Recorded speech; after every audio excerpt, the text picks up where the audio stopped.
What's up, everybody? Welcome to Make This Go Viral Crime Podcast. How's everybody doing today? I hope y'all can hear me okay. I'm turning down this music a little bit. Shout out to everybody in the building, everybody here on the replay. Please make sure you subscribe to the channel if you have not. Set all notifications and smack that thumbs up for me. So today we are going to be talking about Johnathan Quiles. We talked about him before, back in, I think it was last year, about a year ago. Let me know if y'all can hear me okay. Mic check, mic check. Shout out to my BFF in the building. Shout out to Tamika Davis. What's up, y'all? Thank y'all so much for coming in. Can you hear me okay? Because I'm on this laptop and I don't know how I'm sounding.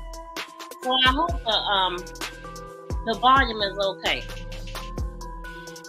So yeah, we gonna remember old boy here real quick because I'm gonna pull something up. Give me a second, y'all.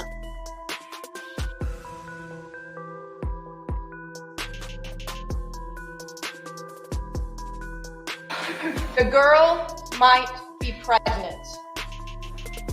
I can't lose my family if she has the baby. A minute, did I pause that? Hold on. The girl might be pregnant. I can't lose my family if she has the baby. I have to get rid of the body. What was her name? Iyana. She was 16. She was pregnant. 5 months. Talked niece Iyana into running away. Planned. Been telling her family doesn't love her. Had her come to my job, Ace Pick Apart, off of North Main Street. Why your job? The dumpster's at my job. I control what gets dumped.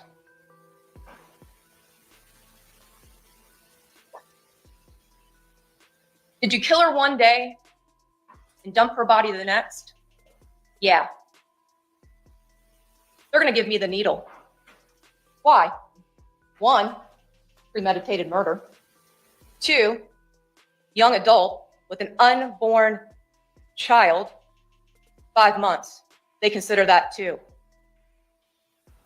Did you shoot her? Did you shoot her in the head? No, not head, heart. Ladies and gentlemen of the jury, those statements you will hear not only from the defendant's voice or through his own biological brother, Johnathan Quiles. So good morning, ladies and gentlemen of the jury, the state of Florida, Mr. Skinner and myself, my co-counsel, we appreciate the time and attention that you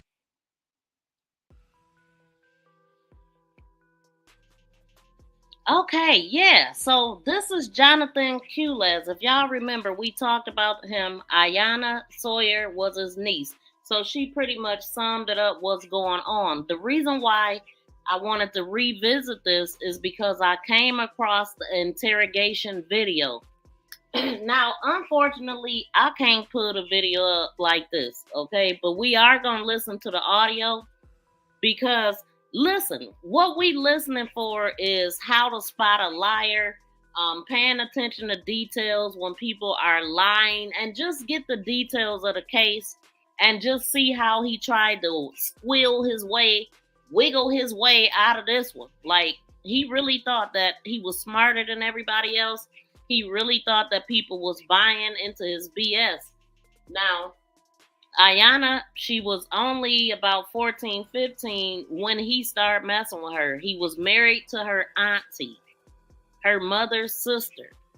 Everybody trusted him, and he was able to fool everybody. He was involved in every part of her life. He was really doing way too much. So we're going to play a couple more videos, and then we're going to get into the interrogation. So I hope all of y'all having a great day. Please smack that thumbs up. If you have not, please subscribe to the channel. Yeah, absolutely. This dude was just the worst of the worst. And what makes matters even worse is that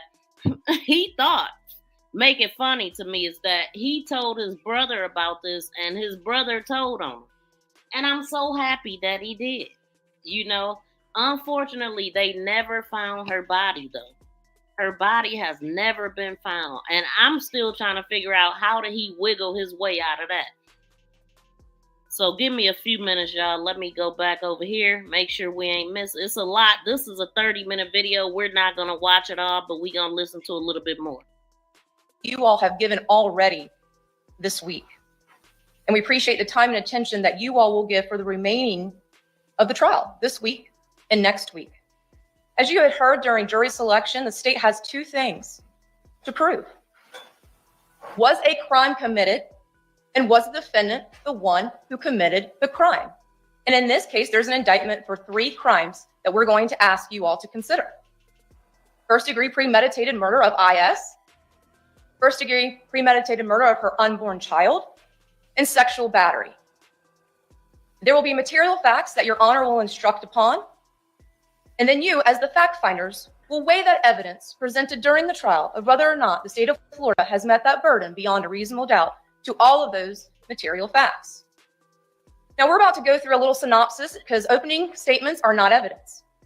They are what we believe the evidence will show throughout the pendency of this case. And there's going to be several witnesses called and also many items of physical evidence. I like to use the analogy of you're starting off with. Okay, so we're going to end it right there with that one. We're going to go on because I don't want to make this too long. So here he is at his job.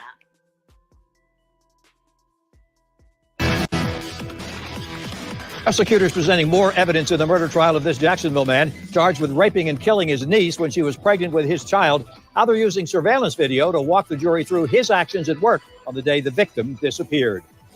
Prosecutors are now in their 3rd day of testimony as they try 38-year-old Johnathan Quiles for first-degree murder. He's accused of killing 16-year-old Iyana Sawyer in December of 2018. Her body has never been found, a point the defense has argued during the trial. News4Jax reporter Marilyn Parker shows us the timeline prosecutors established for Quiles the day Sawyer was reported missing.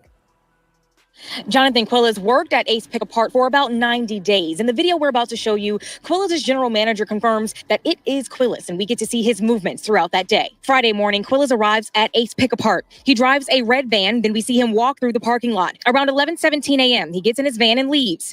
Here's what the general manager, Gary Lindros, said about this. He's leaving the property in his vehicle, or his vehicle is leaving. Do we note, sir, at 11:17 a.m. that he signed out on his timesheet? I've seen the time card. No, he did not punch out as he's supposed to. You're certain that's the defendant leaving at 11:17 a.m. on December 19th? Agree with that? Yes, sir. Quiles is gone for about an hour and 13 minutes. He pulls back into work and goes out of camera sight and into an area that's not employee parking. About 3.5 minutes go by, and it's about 12:30 now. He pulls in, then walks up to the office holding what looks like red tape. Then he heads towards the parking lot as a tow truck pulls in.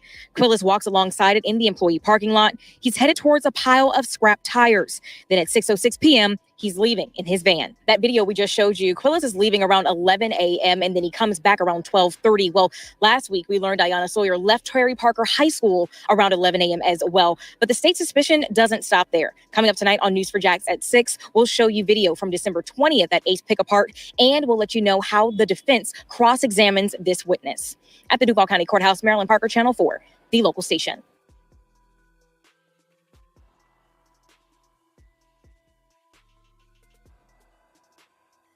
Newly released body camera video shows officers questioning and arresting an accused killer about his missing pregnant niece. Good evening, I'm Jeannie Blaylock. And I'm Anthony Austin. In this body camera video, you can actually hear officers talking to Johnathan Quiles about the disappearance of Iyana Sawyer just days after police were called to investigate. You can also see officers put Quiles' arms behind his back and place him in handcuffs a few days after Christmas of last year. And at one point, Quiles talks about advice he gave to his niece, who he says wanted to leave home. Stay focused in school. Stay focused. You want to get out the house, the right way is Get your school, graduate early. yeah. And then, no, she's honor student, like That's big good. time. Yeah. Oh, big time. She's an honor student, and you know, she's doing everything that she needs to do to go ahead and make a transition to get out and go to college. And I was like, well, that's the best way. You know, that's the best way to go. And right now, Quiles faces 2 first-degree murder charges for Iyana and her unborn child, as well as sexual battery. Court documents allege Quiles planned to shoot her. Iyana was last seen on December 19th, leaving Terry Parker High School. She was 5 months pregnant at the time. Her body has still not been found.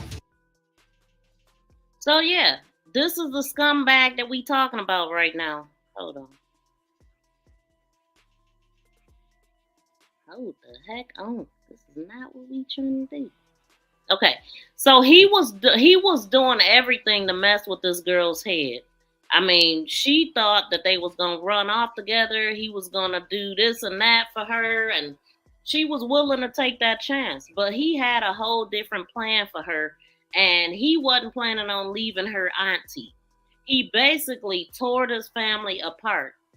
I mean, and to listen at him in the interrogation room, he had his wife food for sure. You know, he had everybody food for a minute.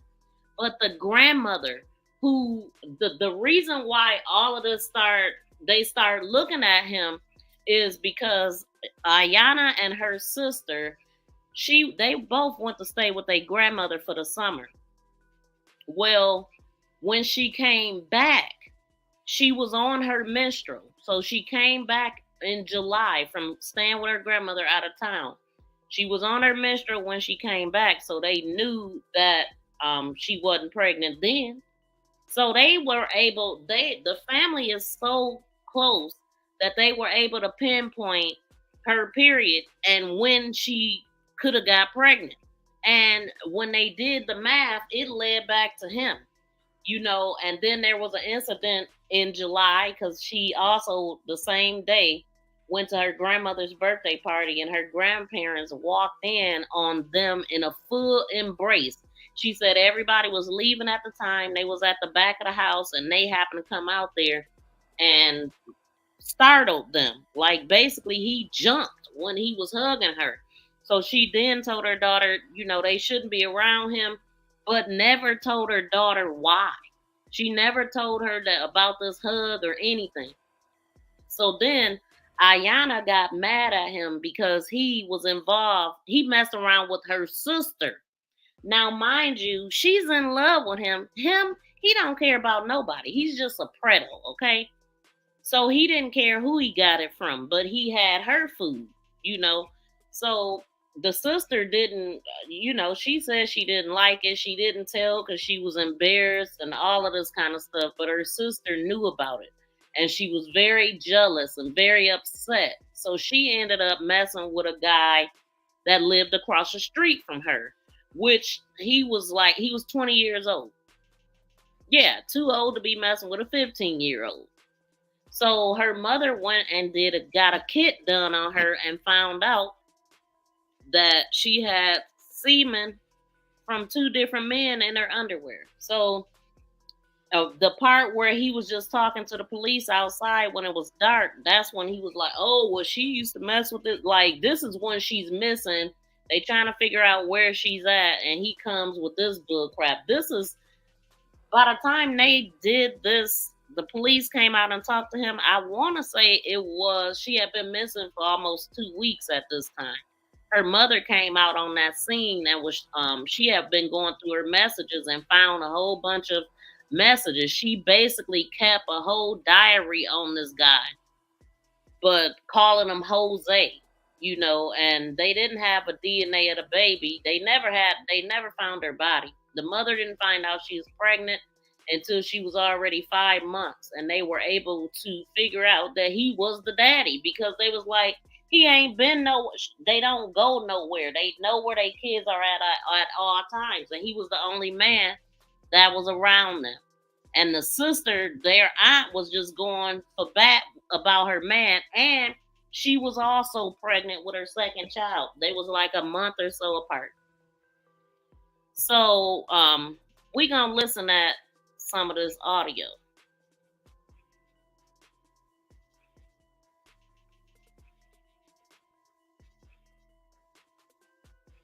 Let's go back to this body cam footage.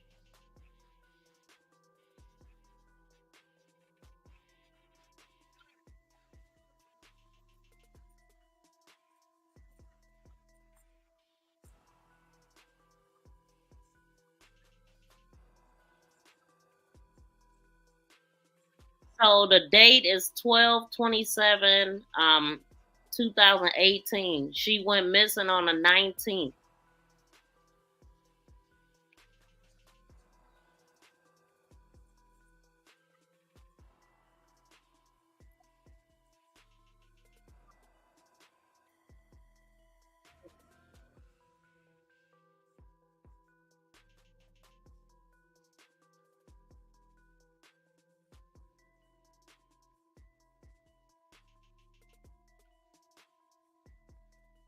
Yeah, she actually was an honor student, and he actually didn't even graduate from the 7th grade. I mean, the biggest grade he completed was the 7th grade, and he was calling her dumb and stuff like that, doing all kind of manipulating tactics, messing with her head, making her feel like her family didn't love her.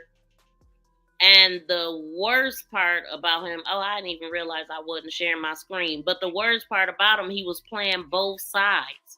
He was in the group chat with the parents and stuff. Plus, he was the one, you know what I'm saying? So he was telling her, your family don't love you no more. We gonna run away and be together and all of this stuff. And she believed that. She even lied to her sister after and told her she was going to go stay with the grandmother. Now, she had talked to the grandmother and asked her if she could stay with her because she was scared. She told her grandmother back in October that she was pregnant. Her grandmother encouraged her to tell her mom. Welcome in, Joe Delaney. How you doing? And welcome in, Joshua Graham. Love you so much. Okay. Welcome. I think this is the very first time I ever seen you on my channel. But thank you for coming in with so much love. What the heck? It seems like this thing is dragging.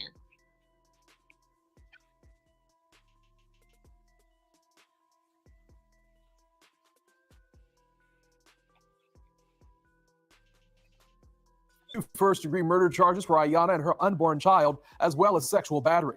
Court documents allege Quiles planned to shoot her. Iyana was last seen on December 19th, leaving Terry Parker High School. Newly released body camera video shows officers questioning and arresting an accused killer about his missing pregnant niece.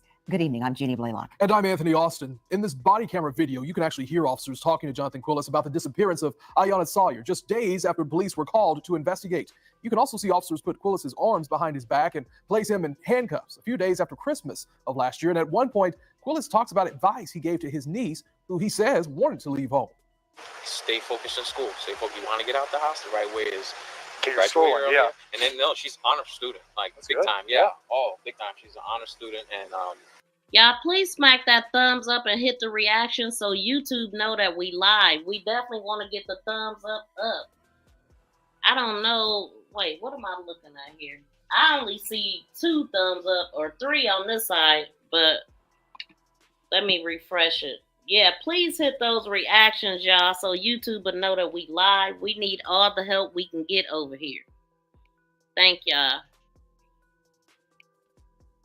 you know, she's doing everything that she needs to do to go ahead and make a transition to get out and go to college. And I was like, well, that's the best way, that's the best way to go. And right now, Quiles faces 2 first-degree murder charges for Iyana and her unborn child, as well as sexual battery. Court documents allege Quiles planned to shoot her. Iyana was last seen on December 19th, leaving Terry Parker High School. She was 5 months pregnant at the time. Her body has still not been found. Yep, and still not found. Okay, so let me come back. Oh, look, on top of everything. Okay, so look, they had the video of him at his job. They had the video at his job. They had all of her records from the text messages and stuff that they was doing. on top of that, they had a informant. They put him in a cell with the informant. They had his brother to tell what he knew and what he had called to tell him. The brother couldn't even sleep. He couldn't rest. He he thought he was playing at first. He thought he was lying because he's a known liar. He always make up stuff. And so the brother, he couldn't sleep or anything. He ended up telling. So they had all of that. The brother, from what he told him, they had surveillance footage. They had an informant that they put him in a cell with, who he confessed to like an idiot. He told him stuff. And then they'd have this interrogation video where you can clearly see where he started out one way and end up another way. Like, this dude was talking like they buddies or something. You know what I'm saying? Like, people wasn't on to him. And then when they broke it down to let him know what they knew, then he was sitting there looking stupid. But yeah, a whole informant. So let me pull that up. Then we gonna get into the interrogation.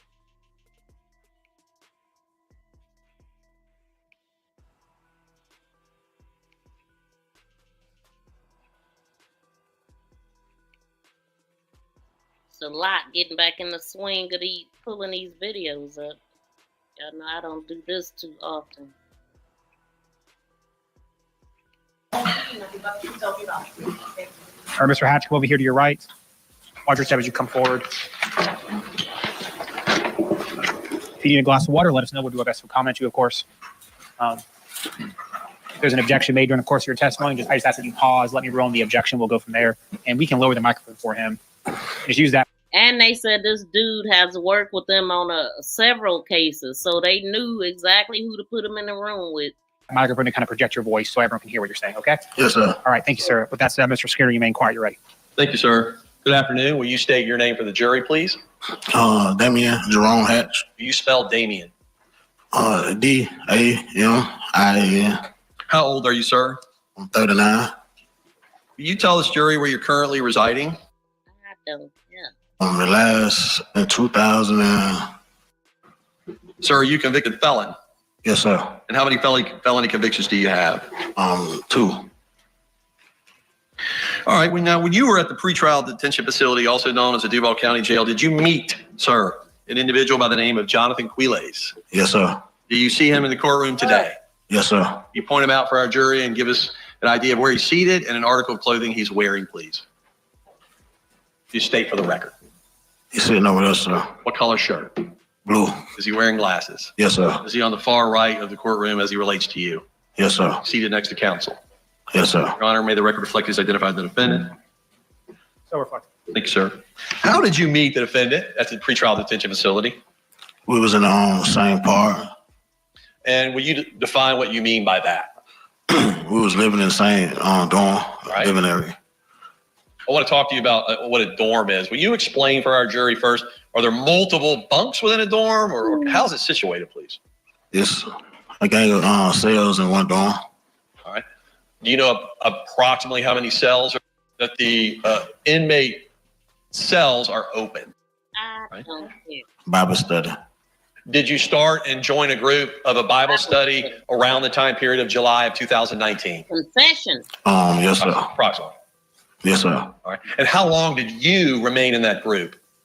I was in that group for probably like some months. All right. Some months. Is that what you said? Yeah, some months. All right. Did this Bible study group meet on a daily basis? Yes, sir. Was the defendant in that group? Yes, sir. Approximately how many total were in this particular group? I want to say about 15. Where did that particular Bible study take place? Was it within the dorm itself? Where was it? It was in the day room. All right. What is that? Like a common area where all of us be. Him every day. Yes, sir.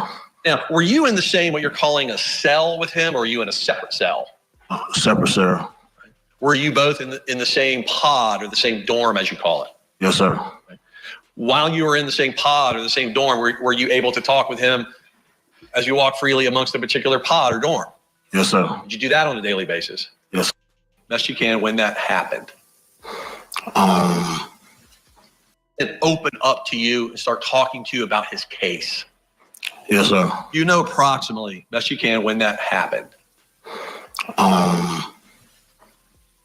2022, February. So early in 2022? Yes, sir. Had you been in the same pod or cell, as you call it, with the defendant dating back to 2019? Yes, sir. Is that approximately almost 3 years you were together? Is that true, sir? Yes, sir. See him on a daily basis? Yes, sir. Always maintain a good relationship with him? Yes, sir. Always friendly with him? Yes, sir. Now, first tell us, what did you notice about him that caused you to ask him something? Did you notice anything by his outward appearance that drew your concern? Yeah, something was wrong. Something was not bothering him. He was looking down and emotional that day. All right. He saw the defendant daily in Bible study group in jail. Thank you, of course, to Philip Dubé for joining us this hour. Marjorie Misador is sticking around. Michael Ayala. Where the jury in the pregnant niece murder trial is hearing from a jailhouse informant right now. Johnathan Quiles is charged with first-degree murder and sexual battery in the presumed death of 16-year-old Iyana. He just looked not normal, not happy, not smiling. Thank you, sir. Did these observations that you made, did it cause you to then ask him, was there anything wrong? Yes, sir. Was it just the two of you present, the best you can recall? Yes, sir. And where specifically? Was it in the dorm? Were you standing in someone's bunk? Where was it? In the day room. All right. Were there other inmates around? At least, maybe not within earshot, but at least just around. Yes, sir. Was it just the two of you talking, though? Yes, sir. All right. When you asked him if anything was wrong, well, just tell the jury, what specifically did you ask him? I just asked him what was wrong. All right. And did he respond immediately? He started talking to you about it. He kind of paused and then responded. All right. Sir, the best you can, based on the response that he gave you, will you tell this jury what he said to you? Say, he had sex with his niece. All right. And did he say anything happened as a result of them having sex? She became pregnant. All right. Did he say her name at all, best you can recall? No, sir. All right. Did he say what, if anything, he wanted to do once she got pregnant? He wanted her to get rid of the baby. What, if anything, did he say about his wife finding out? She would be very upset when she found out. Did he mention whether he had any other children? Yeah, he said he had a daughter and a son, a newborn son at the time. All right. Did he say whether his niece was wanting to get rid of the baby? Yes, sir. Did he say the family was supporting her and trying to get her to have the baby? Anything like that? Best you can recall. No, he said about it. All right. Now, with respect to his niece, did there come a time period where she made the decision not to get rid of the baby? Did he tell you that? Yes, sir. All right. What, if anything, did he say with respect to when she decided to have the baby and not get rid of the baby? He said she's not gonna get rid of it. She's gonna run away with the baby. Did he tell you how he was going to try to get her to run away? He was like, she was gonna run away, and she called him that morning, and he told her where to meet him at. And then when they met up, he just started choking her. And go ahead. Threw her body in the dumpster. All right. Did he say, first and foremost, when they talked, where they were supposed to meet up that day? At his work, at his job. At his work? Yes? Yes, sir. Make sure our record's clear. Did he say where he worked? I don't remember exactly. All right. Did he say how he was trying to get her to meet him up with him at work? Yeah, it was a secret spot, in his work spot. Right. Did he define what a secret spot at work is to you any further? He was saying he told me to tell nobody and go to the Pacific spot at the job. What was he telling you that he told her they were going to do once they met up? What did he tell her? He told her to meet up, and then after they meet up, I guess. Don't guess. Tell me what he said. He just said, meet up at the spot. Then when they meet up, don't tell no one. Then when they met up, that's when he choked her. And then she said she went down. They pulled his gun out and shot her. All right. Did he say where he pulled his gun out and shot her? In the chest. He said in the same spot they met up at. The words he used were a secret spot at work. Is that correct? Yes, sir. So these are the tactics that they use. You know, they put you right in a cell with an informant when they want to get more information out of you. And he was dumb enough to fall for it. Wait a minute. Why does it look like this? Can y'all hear me? I don't know why it looked like that over here. Hold on. Mic check, mic check. Uh-oh, what is happening? Can y'all hear me? Let me know if you can hear me.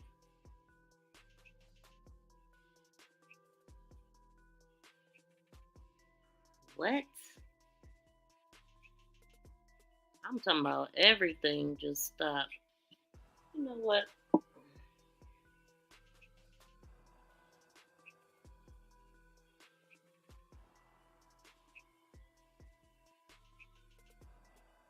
Dude, why is this stuff coming up? Mic check, mic check.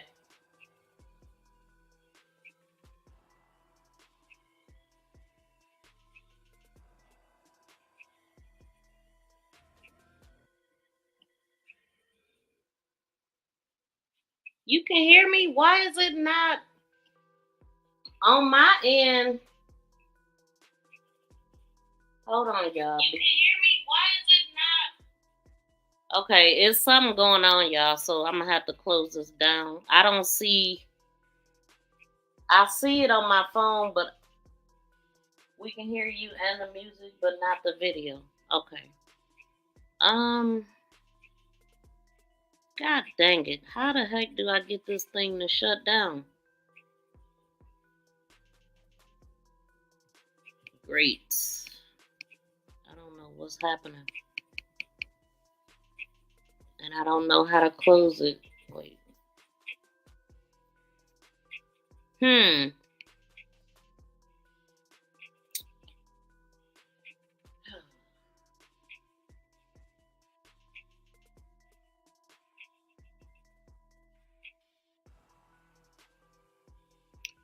I am not. This is a Apple Mac too. I don't, or a Mac a MacBook. I don't know the first thing about no dang on MacBook. I don't even know how to shut this thing down.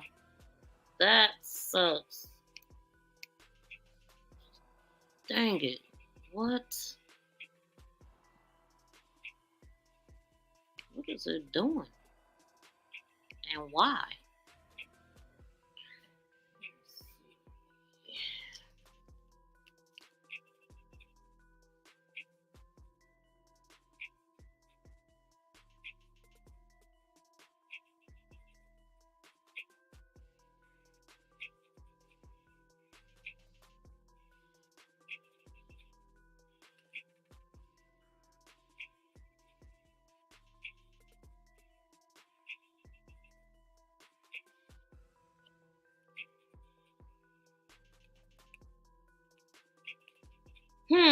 Hold on. Give me a second, y'all. I'm gonna have to call my daughter because I just don't know how to make it fix.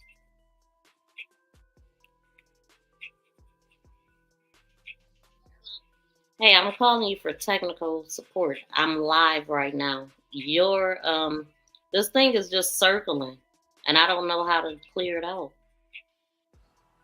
The laptop, I don't know what it's doing. It's like just going in a circle. You know how it got it got the red, yellow, and green colors together in a circle. So that's buffering, right? What's happening? It won't let me do anything. So how do you shut it down? Like, no, you know how on a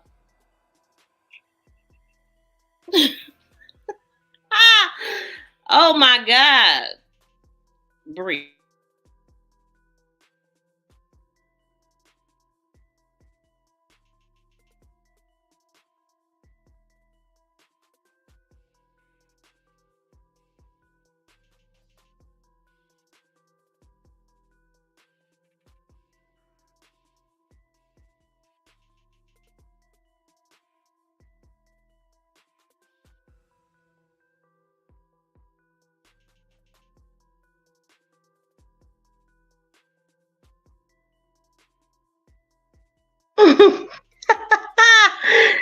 Mic check. Oh my God, it's two of me.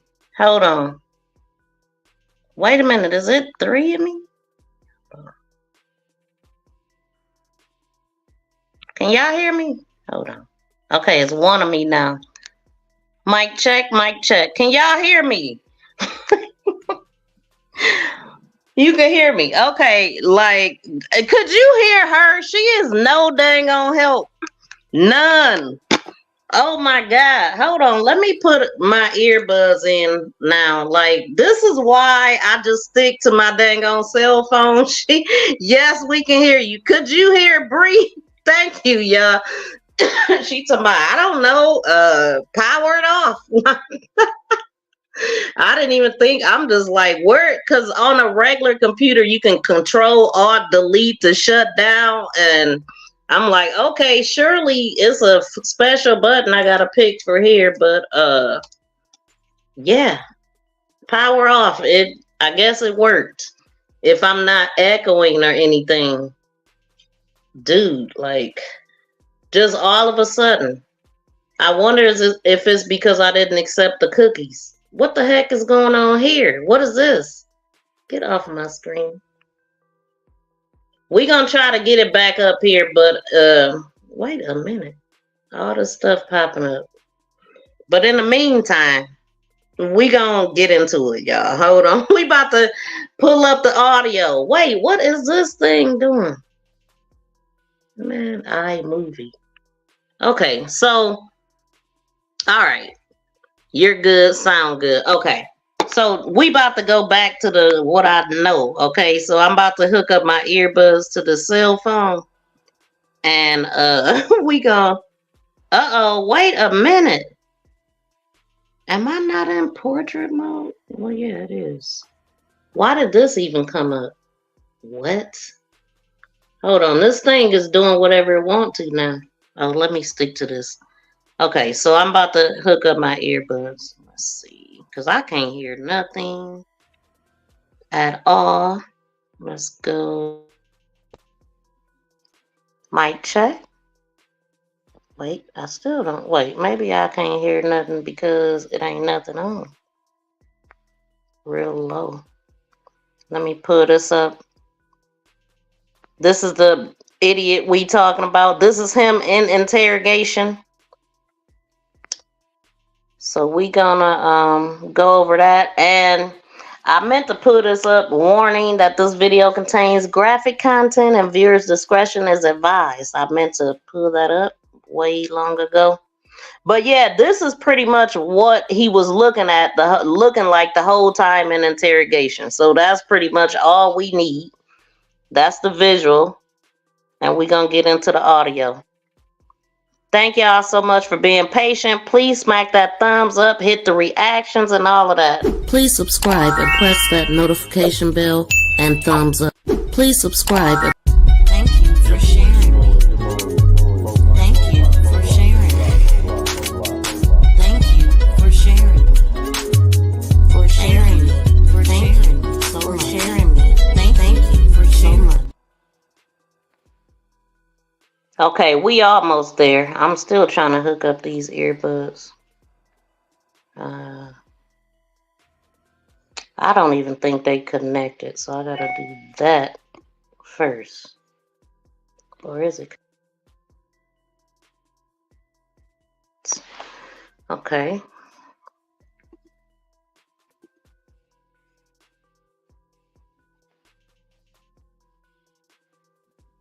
Mic check.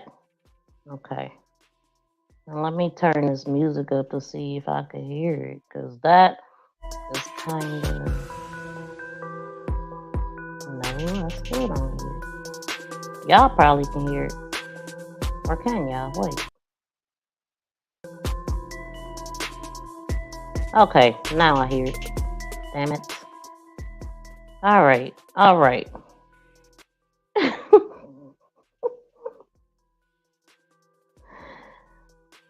Oh, this is annoying to me. Okay, so wait a minute. Did we get a new member? Jules in the building. Shout out to Jules. Welcome in. Dang, it's my membership that was trying to come off of my card. I see now. Dang, shout out to Jules. Thank you so much for joining the membership over here. That's what I'm talking about. Welcome to Team Viral and the winning team.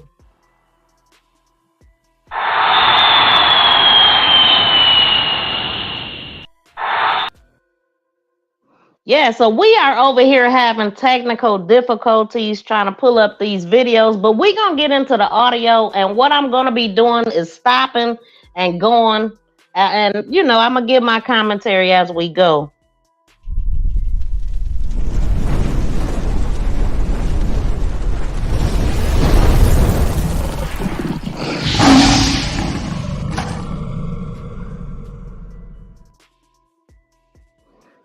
Okay, so this is actually coming from a channel, and I will link the channel below after we get done. But this actually has been posted since April. I'm just running across it the other day, and we love our interrogation videos over here. So we definitely gonna get into this.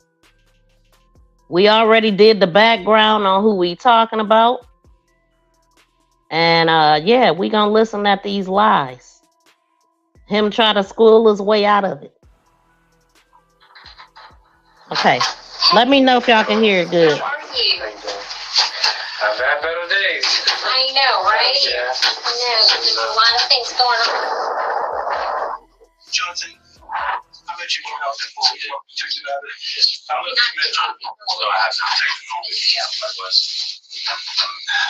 There's been a lot happens. We just talk about, okay? Are y'all hearing this okay? Let me know if you can hear it okay. I wish I could do better with pulling it up, but I cannot, especially with this computer acting up now. So that's out of the question. Me and computers just don't work out. You know what I'm saying? I want to listen to everything you got to say, but naturally I won't have questions. Can't really ask those questions unless I go through your rights. And this is a way to protect you, okay? So I want to hear everything you got to say, but I'm going to read your rights first, okay? Mm-hmm. And y'all gonna hear how he talking like they buddies. So you can read and you can write. Yes. Me, the girl, I gotta use my phone for everything.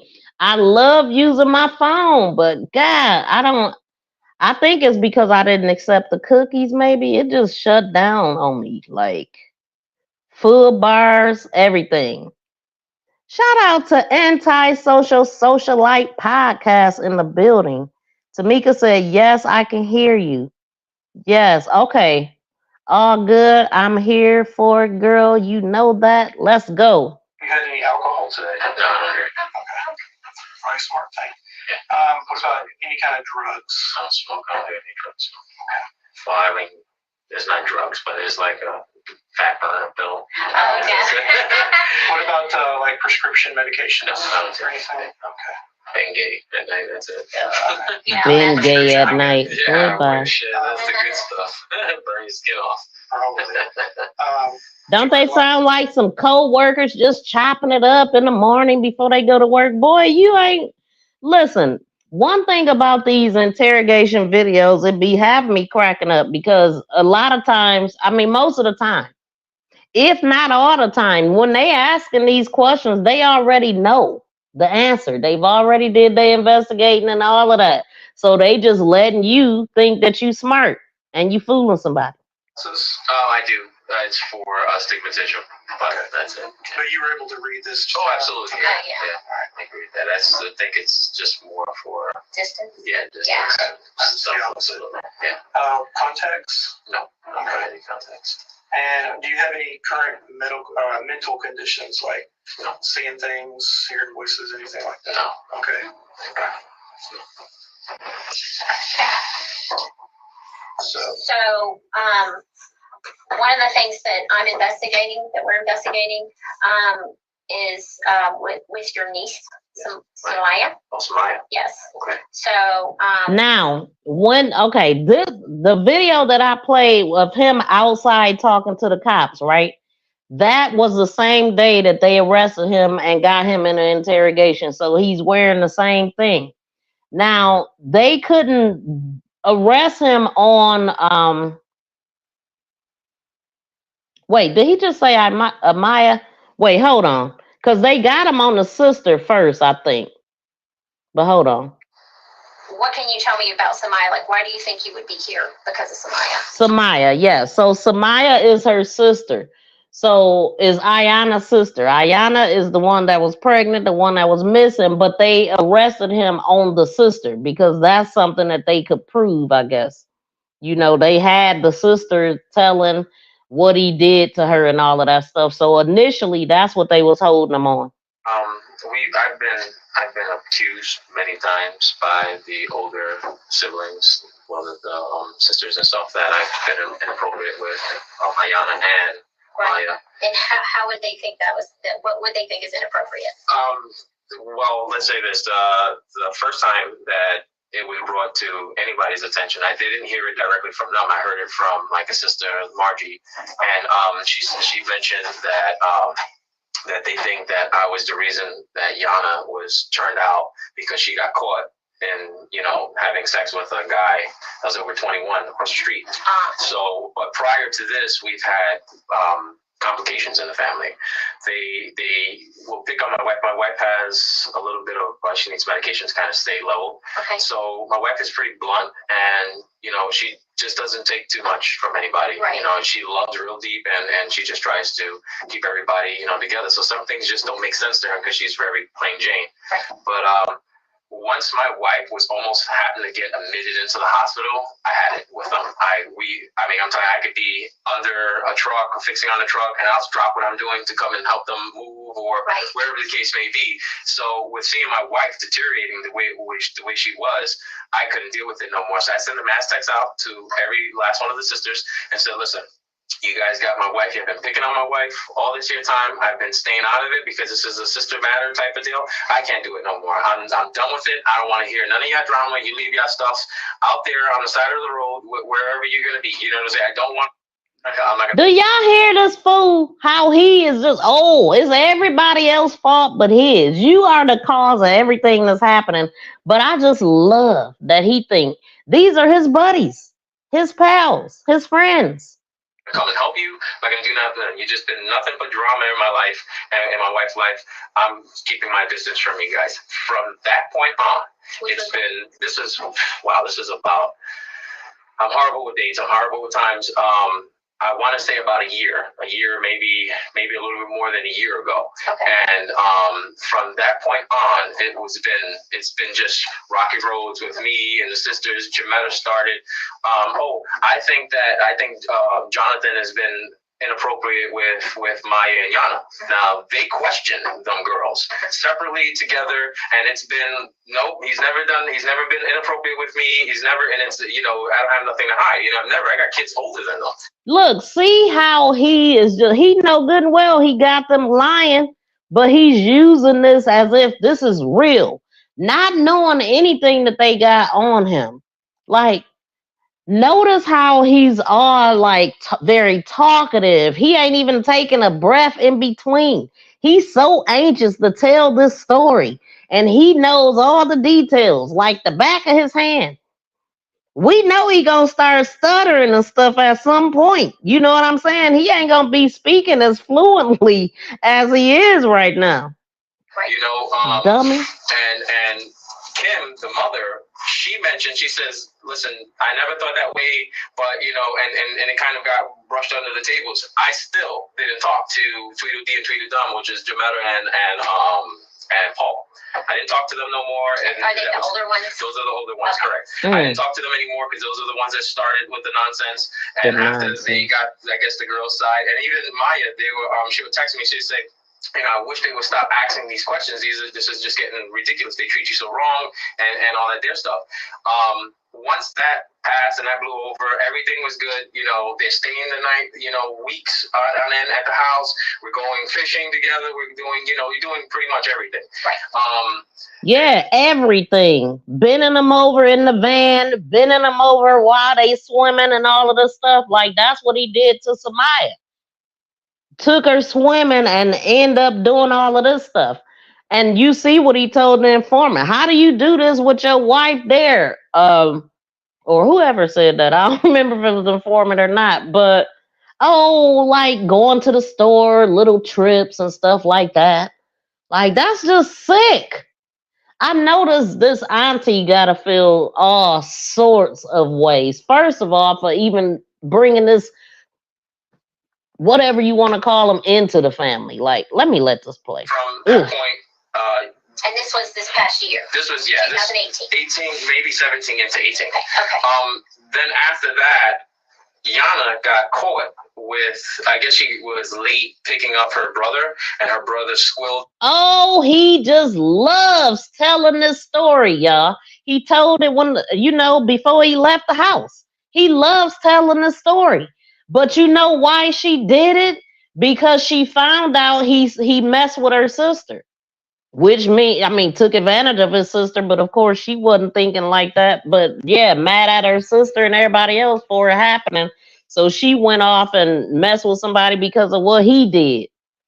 Everything he talking about, he's the cause of everything. Everybody falling out, and things being said, and all of this, and he just acting like everybody else is the problem. On her or whatnot, and stated that she was with some boy or whatnot. They went through her phone, found out that she was having a sexual relationship with a boy that she said that was 17, and turned out that he was 21. Exactly. And then that turned into 17, found out he 21. Well, he wasn't 33 or whatever, how old he was. And he wasn't her uncle either. Now, I'm not saying the dude was right, because he was 20 years old and she was 15. He was dead wrong. But this guy sitting up here like he is the moral police is what's getting me. The reason Iyana was doing that was because I had to turn her out. Tweedo D and Tweedo Dumb, they care about their family. So when you say turned her out, I'm sorry. Meaning that I had to have introduced her to sex. So you had full sex. What they're saying. Pretty much, and I had initiated her learning about sex, and this is the reason why she was running around, and then. After that situation happened, Kim also was like, well, the first time she says, no, our relationship was just gotten better. I'm not trying to ruin that, because, we always help Kim, and she has 4 children.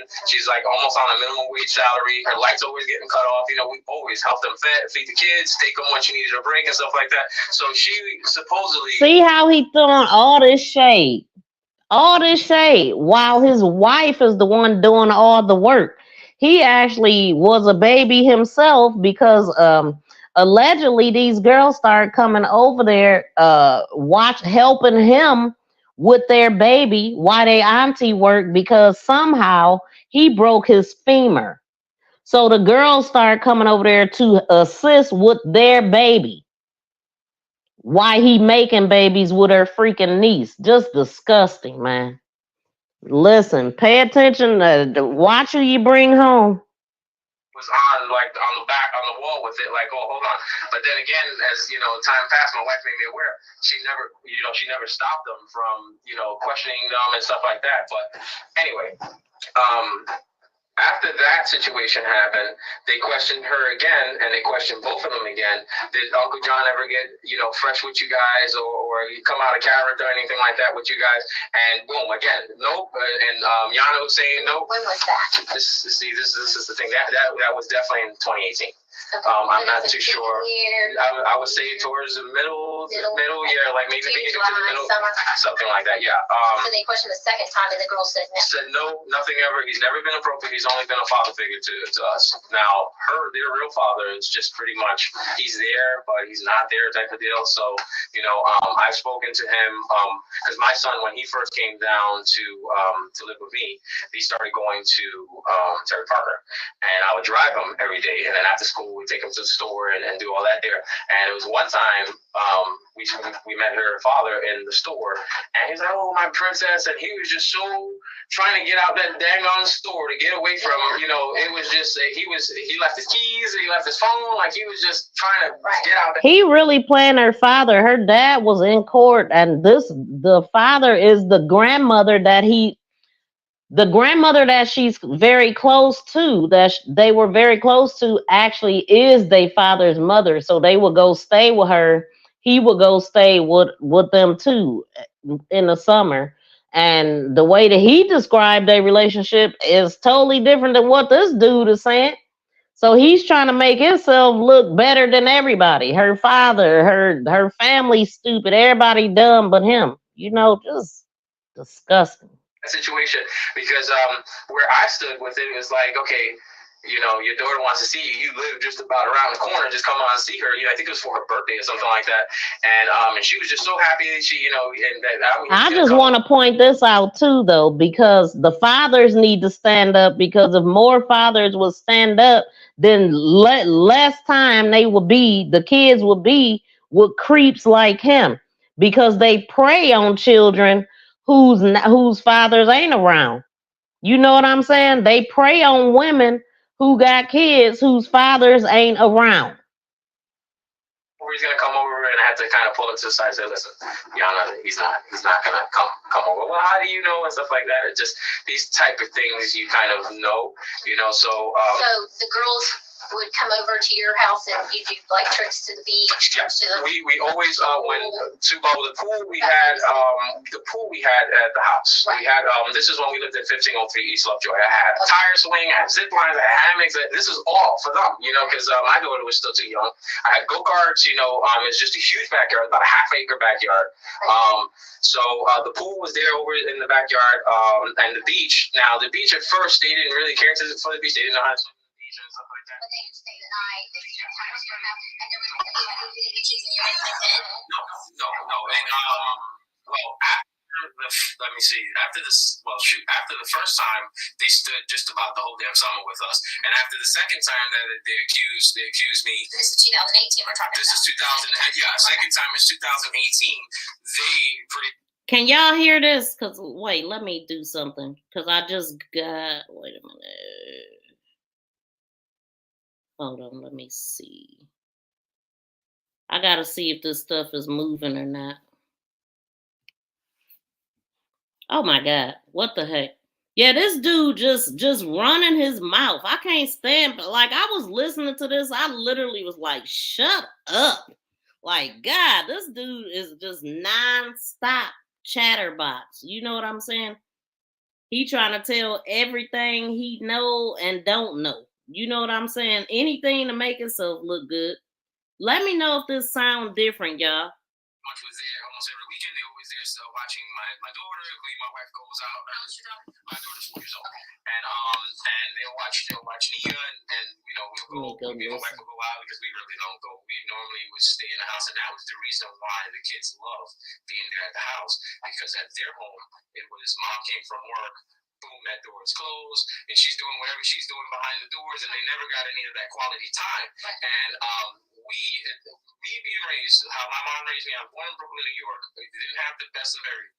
Thank you, Jules. You know, but my mom always made it a point to take me horseback riding. Who the hell goes horseback riding? Right. You know, in the projects. So we learned how to do that. Right. We also, you know, we did the lifeguard safety courses. We did all of that, and it sound lower and stuff like that. So this was something that I wanted to pass on to them as well. Let me show you how to go with the rip farm so you can come back into shore. You know, so that's where the beach came in. And before you ask them, hey, you want to go to the beach? Nah, you know. So you're doing all these things with the girls. No, with all of them. Right, with the kids. All of the kids, But then they're accusing you of messing with the girls? Correct. Yeah, and this is they came out with that.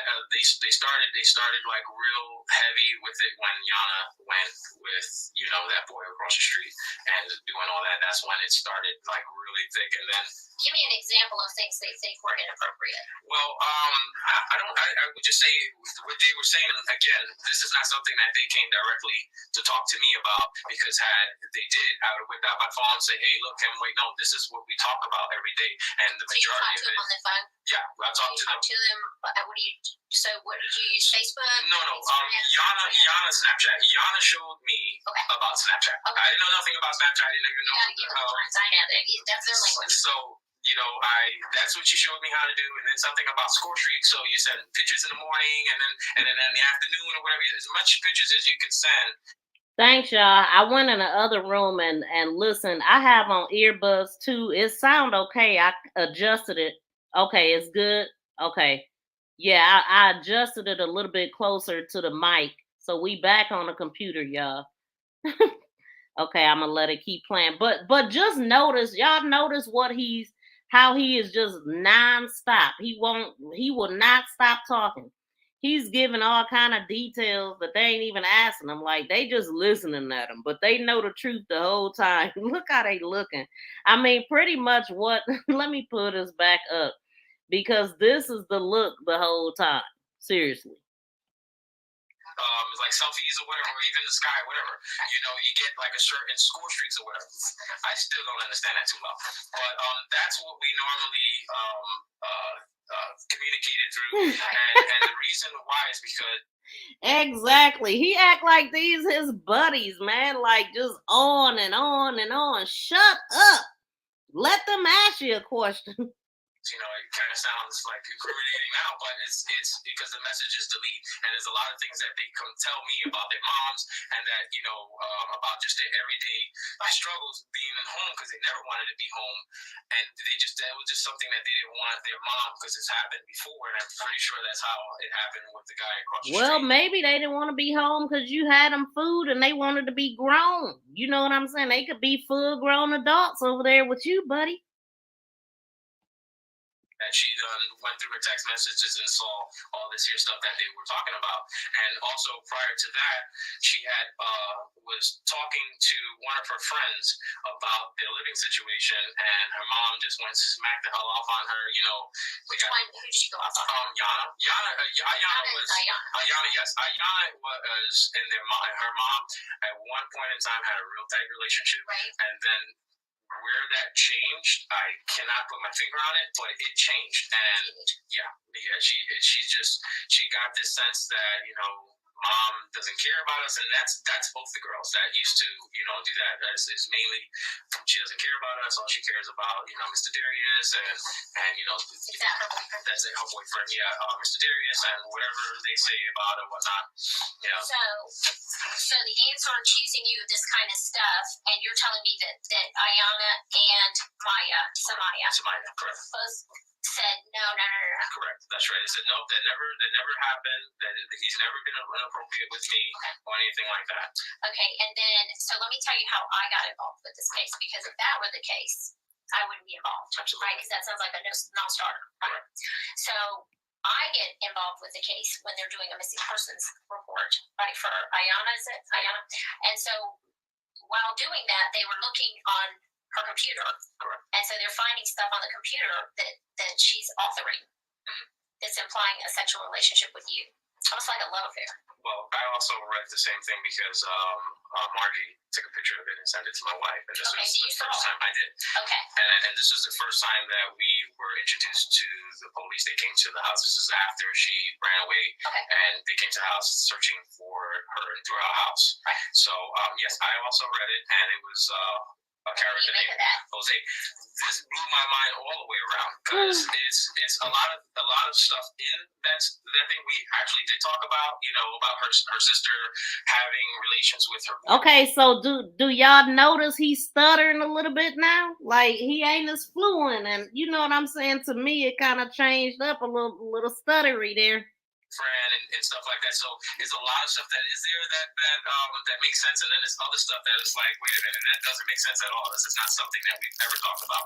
You know, so some of it almost is pertaining to your house or your home, and so because there was like 4 pages. I only saw the right. Well, but in reflect, right? So. But Samaya is also mentioned in there as well. Correct. So that's how I met with Samaya. So what do you think Samaya would tell me if I asked her about those 4 pages? Well, for what I was made aware of, Samaya was agreeing that the Jose character was me. Correct. And she's mentioned that was me, and like I explained to my wife, and I also got a text message from, I'm thinking it was Samaya, but my niece doesn't talk like that through the text message. Like I mentioned to, and just like stop with the my niece thing, like really, please. The person that whoever was text messaging me, I said, Maya, what the hell, you know, pretty much what's going on? Because at first, I have a daughter named Maya. At first, she and the message started like, are you mad at me? This is something Adobe phone. I don't know what the hell that meant. It's like an Adobe phone. I still got a text message in my phone. And it mentioned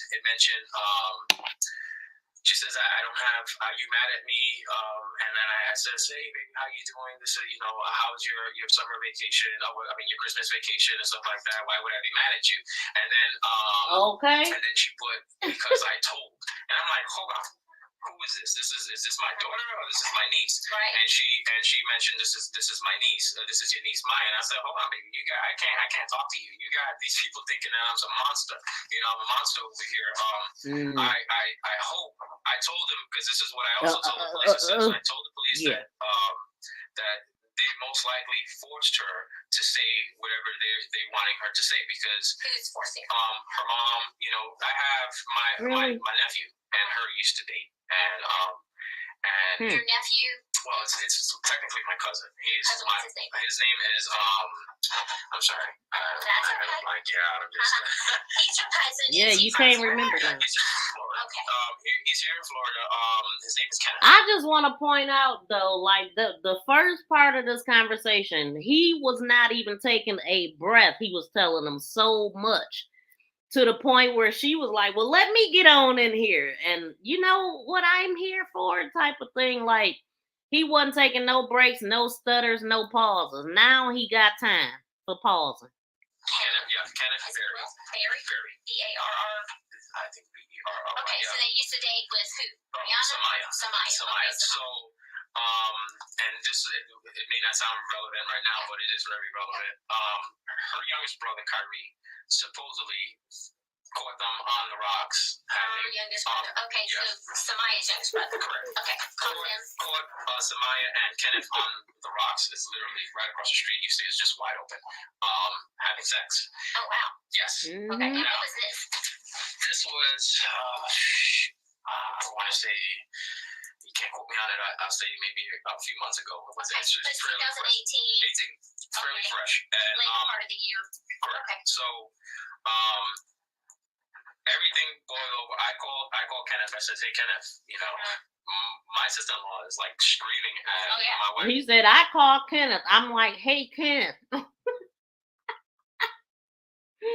Nobody tells all them. I called Kenneth, and I'm like, hey, Kenneth, dude, too many details, and ain't saying nothing right now. Just stuttering. Right now about you two having any relations on the rocks. Right. And he says, no, that never happened. What are you talking about? Then I hear my wife, I told my wife, I says, he's denying it, my wife was like, Samaya just admitted to it. Now, comes to find out, I just spoke to my grandmother today, or if not yesterday. Quit lying on your grandma. She told me the story, and also my aunt also said the same thing to me. It's just kind of scary. She said Samaya came one day to school, and because he doesn't go to the same school, but he transfers buses there at the same school. He got to make sure whatever lies he's spewing at least makes sense time to time. Yes. I mean, literally, it's like he's fishing for full sentences here. Like, man, y'all paying attention to this? Listening at these interrogation videos will give you math skills on how to identify liars. Because that first part of the conversation, he was so confident. Soon as that information came out, he like, hold on. And of course, gotta make light at the end of the tunnel. We know what happens, but it's just, when you're into crime, it's nice to see how we got here. What led him to get 3 life sentences besides, the crime that he did himself. Like, what information was he telling them? This is good. I like this. At a bus place and go to another. She met up with him. Her face was super swollen. I guess she got beat up, and she gave him a letter. And the letter pretty much was, I'm sorry, my mom forced me to, admit that I had sex with you. I know it never happened.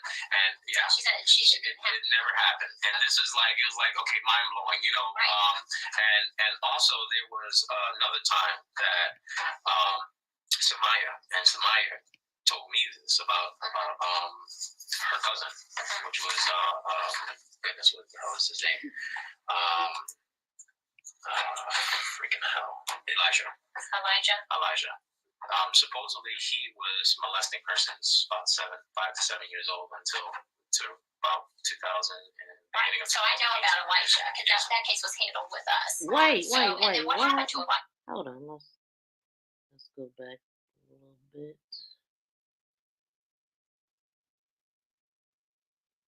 He got the nerve to talk about somebody doing the same thing he was doing. So let's see what he said. Gave him a letter, and the letter pretty much was, "I'm sorry, my mom forced me to, admit that I had sex with you. I know it never happened, and yeah, She said it never happened." And this is like, it was like, okay, mind blowing, Right. and also there was another time that Samaya told me this about her cousin, which was goodness, what the hell is his name? Freaking hell, Elijah. Supposedly he was molesting persons about 5 to 7 years old until about 2000 and beginning of. So I know about That's crazy, man. Who is all these people? I didn't catch that the last time. So he basically saying Samaya, her sister, was taken advantage of. Y'all heard what he said, from the age of 5 all the way to 2000 something. Like, what? Elijah because that case was handled with us. Correct. So, and then what happened to Elijah? Because he's like off the grid. Yeah, the sisters, Paula mentioned to my wife once the Kenneth thing happened. She says, this doesn't make any sense. And I truly think that she made that story up with Elijah as well, because, and this is how it's been happening. So she made it up about Elijah from the age of 5 to 20 to 2000 something. Yeah, this is my first time hearing that, because he was talking so dang on much. I wasn't believing half of it, but she basically was like, yeah, we dealt with that case. So this is not the first time these at least Samaya was taken advantage of. He knew this and turned around and did the same thing. You piece of crap.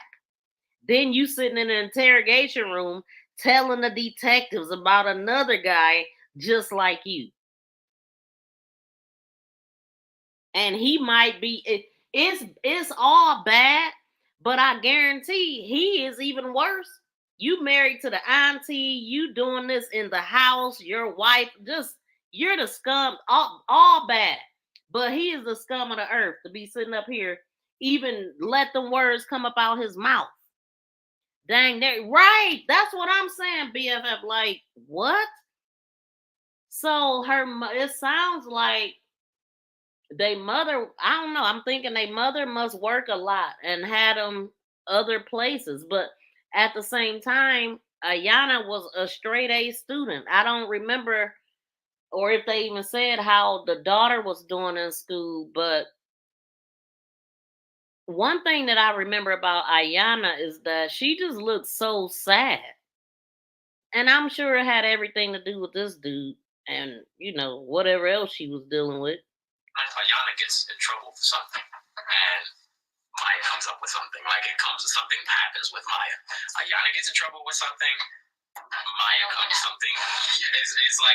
She needs attention in some form, and I hate to say that, I really do. Right. But so far, that's kind of how things has been playing out.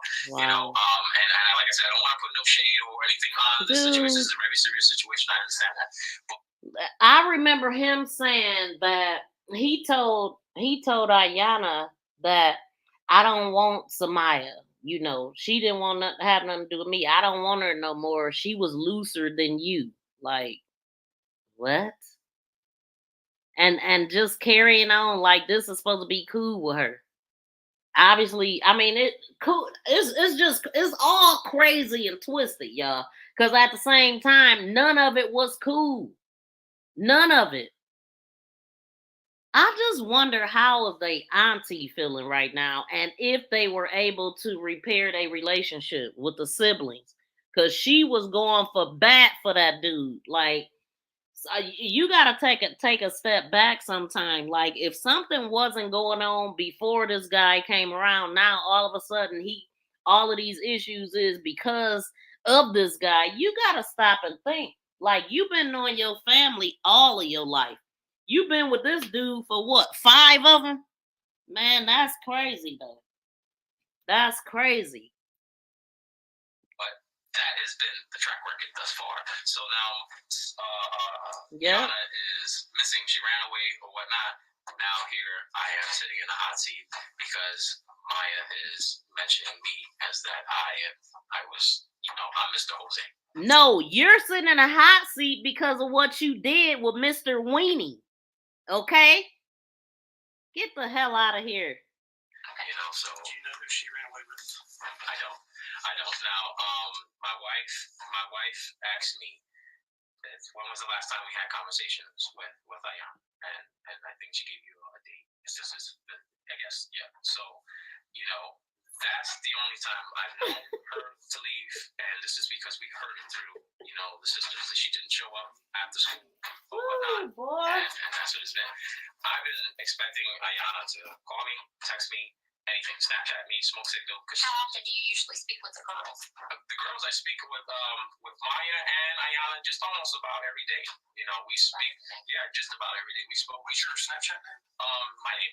Yeah, we speak just about all the You time. see how he breathed through that? It's just funny how these detectives, like, the detective just out the blue. What's your Snapchat name?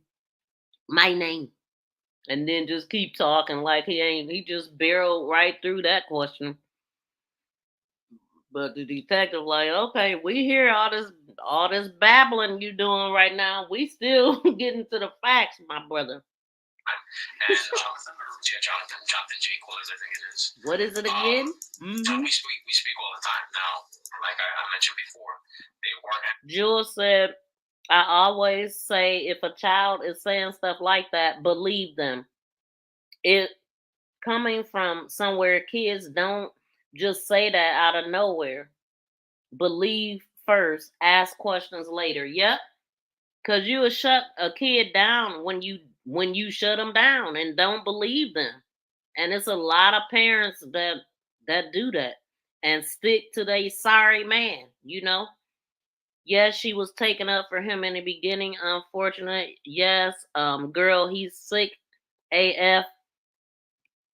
The mom doesn't take care of them really, so they spend so much time at the uncle and aunt's house, which is how they started getting into negative stuff.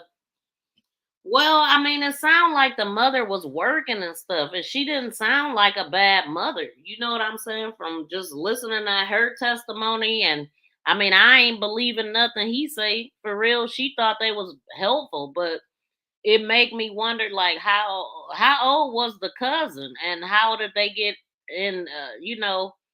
The cousin thing could happen wherever cousins are gathered. I don't know if it was at their house. Was they being watched by the cousin parents, or like, how did that even happen? Like, I'm literally just now finding out about that.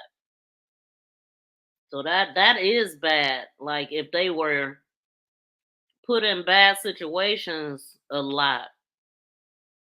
But that, like I said, that could come from a single mother having to go to work and somebody babysitting your kids.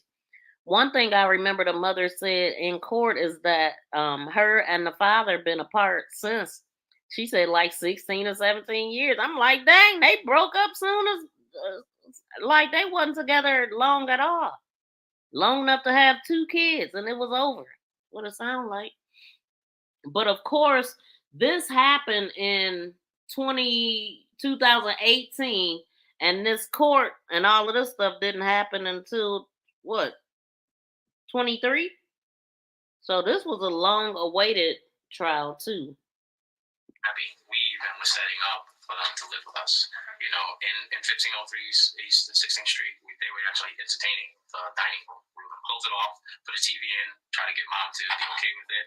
And her only objectives was, I'm claiming taxes on them, type of deal. So it's been a pattern that just keeps on going with Kim. I'm not saying that she's a bad mother. She's very young. You know what I'm saying? Well, what are you saying? I mean, because he's saying all of that, unfortunately. And so what did he do? He took advantage of that situation. I told y'all this is what they do. They find their way in from mothers who the father ain't around a lot, because it sounds like if the father wasn't around a lot, his mother was picking up the slack. She had bank accounts open for them. They had cards that they were able to use to get food or necessities or whatever they needed. The grandmother was making sure that she put like $25 a week or pay period or however she was doing that for them. So his mother definitely was they loved and respected her. Iyana told her about what was going on, told her first. She encouraged her to tell her mother.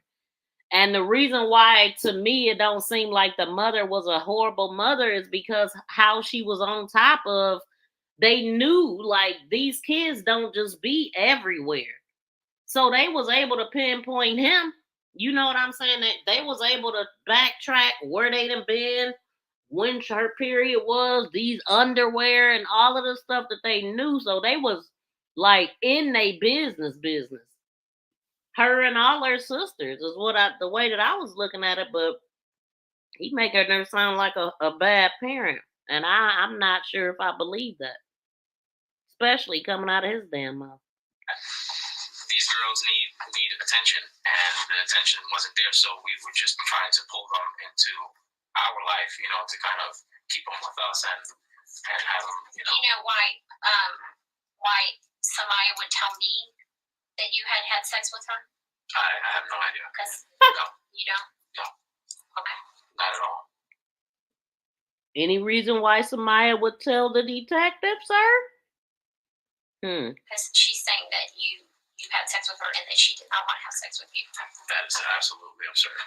No. I've never, ever got it out of line with the girls, never got inappropriate with the girls. If anything, I've always been trying to educate them on these stupid boys that's out here that's all about, because Maya really, self-esteem is this big. And if you know anything about younger girls and self-esteem, you can see exactly what I'm talking about. Yeah, see, the self-esteem is this big if you know anything about young girls. Yeah, that's why boy, he telling us so much about him. So much. Every time I tell her how pretty, how beautiful she is, I let her know that, listen, you keep your head strong. And the same thing when she came out about... That's his job, to groom them, because that's what he's describing here. About Elijah's situation, because she told me, you know what I'm saying? The guy that's supposedly having inappropriate, contact with her, she is the one that confided to me. You know what I'm saying? And I coached her to expressing this to mom, telling them about it and stuff like that. And I only have ever just been, you need to keep your head up. You're a straight A student. You're gorgeous. You don't need to settle for nonsense. And that's all it's been. I've never ever got out of line. Don't settle for nonsense. Settle for Uncle John. I'm here for you. Nobody loves you. Your mama don't love you. Run away with me, Uncle John. Oh my God. Like you. Ooh, let me just let this play. Okay. So there would be no reason to have any of your DNA. Nope, not at all. In fact, if anything, you guys took my DNA from the house, correct? So neither girl would have your DNA? Nope. So if I were to tell you that I found some underwear that had your DNA in it, how would you explain that? I would say that is not, there's no way in shape in any form. What? It sure did take a long time for him to get that no way, shape, or form out. Come on, John. There's no doubt that you're a good guy. You're a stand-up guy. You take care of your family. You take care of your family's family. I have no doubt about that, okay? I have no doubt you try to be a father figure. I have no doubt you try to be a positive influence on those girls. No doubt in my mind. It's all for his better good. It ain't because he's a good person. Not at all. It's obvious that you love those girls like they're your own. I can see your face light up. Nice and bright when you talk about them. Because you love them. These detectives be lying their ass off. Got me cussing over here. Like they're your own, And I don't don't doubt that for a second, okay? But I also know there's a reason why your DNA came back to Samaya's kid, okay? Pick the kids. They sent the clothes, her kid, and everything off. Or Iyana, I'm sorry. Yeah. I'm sorry. I get the two mixed up all the time. He's talking about Iyana. So with the case of Wait a minute. You said, wait a minute. I got another live. You got another live in 30 minutes. It was like, oh, shoot. Hold on. We got to reschedule that. Hold on. Thanks, Jules. There was a kid done. And she was wearing specific clothes to include underwear. Yeah, she told me that was one of her biggest pet peeves, that he took underwear from her. Okay. So that's what he's talking about. That's what I was referring to. That was in my DNA. That didn't. 100%. No way. See it. I'm not saying you're a monster. I don't think you're a monster at all. Okay? I think maybe they came on to you and things went a little too far. It happens all the time. Okay? Did you know the age of consent in Florida is 16? Yeah. Were you aware of that? No. Not at all. It's 16. But what happened, happened. It's done. It's over with. The main focus right now is trying to locate Iyana. Okay? I don't know where Iyana is at. I have no idea where to find her. She never told me anything about running away, and I can't. I don't know. I can't give you any information I don't have about her. Period. You know. Did you know that truck number 7 picked up the rollaway garbage on December 20th from the landfill? I don't know what truck number. What are you talking about? As far as the large container that takes about a week to fill up. Oh, we're not At your work. At your work. Oh, I don't know what trucks pick them. Yeah, truck 7 picked up the garbage that day. Okay. Do you know where they took it? I would assume I work for the garbage company for a landfill. I guess, yeah. Specific where they came everywhere. Jules, I didn't even know I had that one set up. That was for my other channel. Like, dang. I had to reset that one for tomorrow. Yep, I was the same watching this interrogation too, Miss B.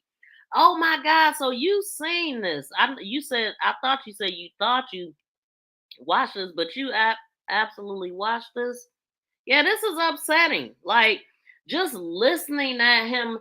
I mean, and to somebody that wanna believe him, he sounds convincing. You know what I'm saying? Like him. This was him convincing his wife. But you're not going to convince these detectives because they already know the answers to the questions they're asking. You know, and a lot of times they use tactics too. You know, they use all kind of tactics. But for the most part, they be knowing if they had time to investigate it. With the landfill, how they have everything gridded out. Like to the So they just switched the subject. He was talking about something totally different. He just asked them about the landfill. But that's the thing though, y'all. They never found her body. So he didn't tell his brother which one he put her in. He must have did some type of switcheroo at the end because they know like if you pick up 7, it's gonna be put at this spot. They know the spot to put them in. He must have put her in something else that they didn't know to look in. So I mean, he would have had to have done that because if like they crush cars there and everything that he used to work at, obviously he didn't crush her in the car. You know what I'm saying? They would have found that. That would have been a mess. So I do believe like he told his brother half of the story. Like I believe that he did. He fired at her chest, put her in this barrel or whatever, and put her in the garbage. But he didn't put it in the can that he said he was putting it in. That's what I think. He changed her location. Yeah, he changed it at the last minute. And so I know that I heard somewhere that they didn't get to the landfill till like the mid-January. By that time, it was garbage on top of garbage. Like and then to not have a spot to know where to look. Like, but I mean, unfortunately, with them not finding her body, they couldn't test the baby and all of that stuff, but they had his DNA in her underwear already. You know, so I mean, and then they had him, they had him, period. He told everybody, his brother, his inmate, and that guy said what, they was together for like 3 years. Oh, he trusted this guy. Now see how the police work? They brought him in with an informant who he trusted and told him everything. Dummy. If this table were in the middle of that landfill, they could find it for me. That's how fast.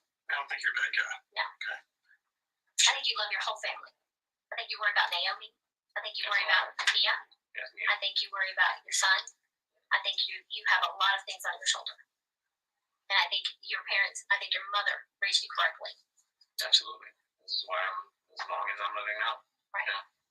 I don't know. I remember hearing about his childhood, and it wasn't so peachy.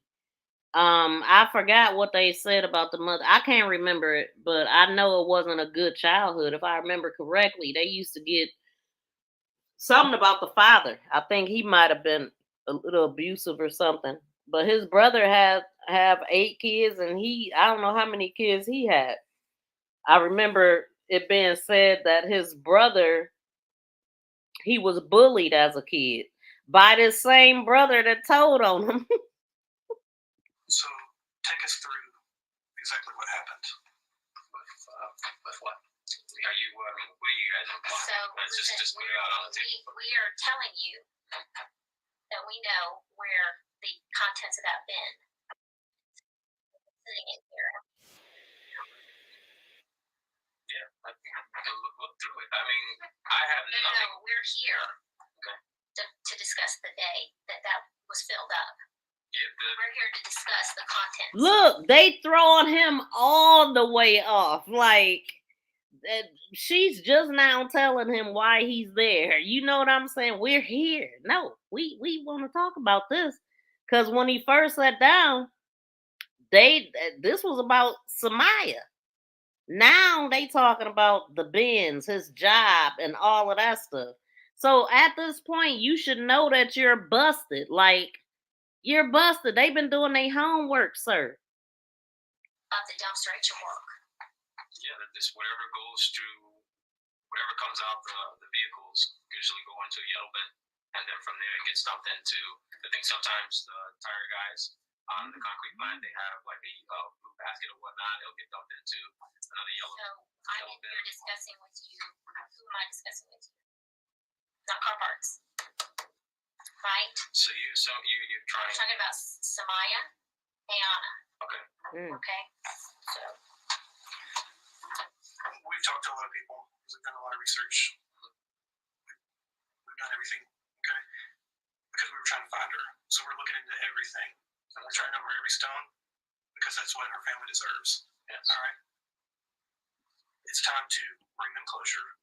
It's time to get through this. And it's time to put all this out on the table. All right? I wish I could help you. I don't have any information as far as the whereabouts of Iyana, and as far as the DNA you guys talking about, that is, I mean, yeah, I can understand that, but I mean, but you understand, like, I wouldn't bring you in here if that wasn't 100%, because that would be like the craziest fishing expedition. Listen, I can understand that. Yeah. Honey, look me in the face. I would never bring you in here if I did not have that DNA 110%, because I would know that I was fishing in the dark, and I don't fish in the dark ever. She don't fish in the dark. I think you are a genuinely kind person. And I say that sincerely. Just look at me. I don't fish in the dark, my dear. I've been doing this so long. Long in the tooth. And I'm telling you right now, I did not bring you in here to go fishing in the dark either. So don't insult me. I'm not insulting you. Don't insult me with the DNA, because I'm 100% on that. She had your DNA, male semen, in her underwear. Do you understand? Yeah, I hear what you're saying. So I'm just saying, no, there's 100%. Look, do y'all see this man is still trying to lie his way out of DNA? They gonna be like, well, did you wear her underwear? Like, you know, how else could it have gotten it on there? Did you put them on, sir? Because it definitely was your DNA. Because either I'm lying or it's 100%, and I'm telling you it's 100%. That is something that I would never do in my business and what I do. And let me tell you why. I have a policy on that. Because when I do what I do, because I'm special assault, that's what I do, right? If I go in a room and I say, yeah, I found your DNA, and they know their DNA couldn't be there, see, I'm fishing in the dark, I'm swatting at flies. And there's no sense in doing that because it backfires every time. And when I train, other detectives. I tell them, don't you go in there and bullshit about DNA because it either is or isn't. And if you don't know, then shut your mouth. That's where I'm at. Okay. I'm not shutting my mouth. The DNA's there. Now, I don't know how it got there in her underwear, so I'm not going there, but I'm just telling you. Let's go there. There'd be no other I'll reason get there, for sir. DNA to be there. Right? But that's neither here nor there as to what we're talking about. Because whatever's in her underwear isn't going to bring closure to her family, now is it? So I'm willing to shelf that for now. Go shelf that one. But understand, say what you want about Kim. She's devastated because the child she birthed from her womb is missing. And her soul is dying. See, say what you want about Kim. You know, because he was sitting up there trying to talk bad about the mother, and I don't know no bad things about her. But I definitely know him about him. Who the hell? I mean, he want to shine a bad light on everybody to make himself look good. I like the way he repositioned after she got in his ass. You know what I'm saying? And her children cry. And I can't tell you how much we put up with the crime. It's overwhelming them. They deserve better. They deserve better. Naomi deserves better. Your family deserves better. So stop You lying. were raised to be a quality person. No, he wasn't. And they deserve to know the truth. He said, and I am. I'm laying it all out for you.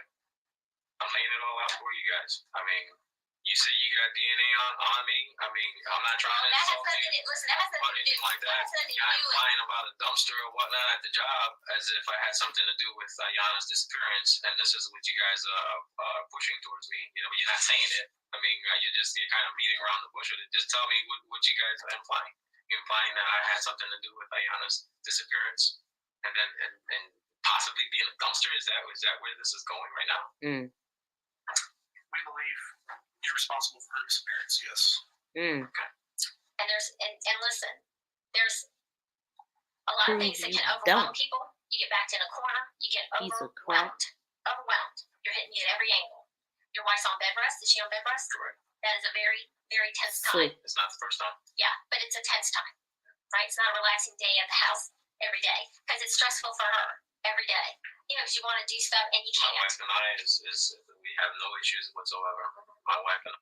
Yeah, that just make him even more disgusting because his wife on bed rest and he was still doing what he was doing while his wife was in bed on bed rest. And he in there with her niece. Matter of fact, he got so comfortable, he had 2 pregnant women at one time. And when he would ask, what do y'all want to eat? He would always pick Iyana's choice. Sick ass. I have no problems. I mean, in the first year of our marriage has been hectic. But other than that, we've been 2 peas in a pod. So you can't bring my wife into any of this thing that maybe this is the reason why I can possibly be the reason why Iyana His tone changed, I can tell you that. disappeared, as you just say. Truthfully. How many months is your wife pregnant? My wife is about to give birth. Yeah. And how far along was Iyana? I don't know. The last we checked, 5 months or something like that. That's stressful. Yeah. I mean, how for who? It's stressful. That would be stressful. For both of them at the same time. I wouldn't know anything about Iyana being stressed about any baby. Really, sir? When she finally let anybody know about her being pregnant, she was over 5 months already. Yeah, I didn't know. That was just as shocked as her mother. Yeah, right. And you read the diary? I'm sorry? You read the diary? I just read only the pages that was given to friends. How would you surmise that diary? As a girl that had a vivid imagination. Who was in love. Imagination. Yeah, and you know what? Iyana's track record with boys is not. Yeah. You know, it's pretty intensive with Really? her falling in love with people. Really? The thing about the diary is written over from 2017 through 2018, and the same love was the same love the whole time. And it wasn't the kid across the street. Yeah. The last I checked was, She's pretty. You're handsome. Let's just not even beat around the bush. And she's very clear. She's very clear. It's the same guy. And this is a diary that she goes back to over periods of time. Still talking about the same guy. So for a fantasy, it's a fantasy she's been repeating for over a year. See how he tried to make her sound like she was this, oh, well, she has a vivid imagination, or, you know, she, you know, like she dating all these different guys and all this. No, sir. It's the same you. Like, boy, oh boy. For fantasy. Jose you. Jose you. 100%. So that, and I also talked to Samaya. Who's Jose? Jose is my uncle. Like I said, it's not. I won't be surprised if they forced her to say that. No, she was forced when I was talking to her. I'm pretty sure. I made everybody leave. Like, we had a conversation. You hear this? Oh, she wasn't forced when I was talking to her. You heard her say they had a conversation. She opened up to this lady and told her the truth about what she knew. So you can't wiggle your way out of this, sir. Like, no. She doesn't, you know, Samaya is a quiet person, but this is crazy, dude. she is not as quiet as she is. She's a very dominant person, which is unusual. She has like a quiet power. I don't think you can get somebody to do crap if you don't want her to. I think that whole pleaser attitude, that's her manipulating. It's been proven that she's easily manipulated by her. Yeah, I didn't. Oh, soon as she said manipulate, and he couldn't wait to join in. So he's calling Samaya a manipulator, and I guess the lady is too. Like, basically, like she's she's got a dominant personality, is what she's saying. And I know she told her, you know, one thing I know is that she told her mom one story, but when I had her, we had another understanding. You know, cut the crap. And then she laid some stuff out with me that would just embarrass the hell out of her. Like stuff you don't want to say about yourself that she admitted to me that we're not complimenting to her. Right? But her mom wasn't in the room, so I let her do that. See? Now she opened up. Dude, you ain't got a chance, sir. Like, oh my God, y'all should just see how he's sitting here with his hands. He got his hands in his hands, holding each other. He just looking, legs a little folded. Like, yeah, she breaking you down. Like, they know way more. It's just very interesting how they throw it in there here and there. You know, let them do all this talking, then bam. Wait a minute, I thought we was here for something else. Bam, blah blah blah blah. I gave her respect, but she said things that weren't nice about herself. And that's when you know someone's being genuine, because they cut the shit and they just say it like it is, because it is what it is. Sometimes you just got to put it on the table. It's like ripping a Band-Aid off or jumping in a cold pool. You just got to go for it, or you'll be tiptoeing all day long. And we can tiptoe, Jonathan, all day long. It's nothing to tiptoe about. I don't want to tiptoe. And I'm telling you right now, she said things that we're not complimenting. I understand that. And she was very descriptive and very clear. And we discussed the diary, and she was clear about the diary. And she said, Iyana's a jealous girl. She is jealous. Who was she jealous of? And she was real clear.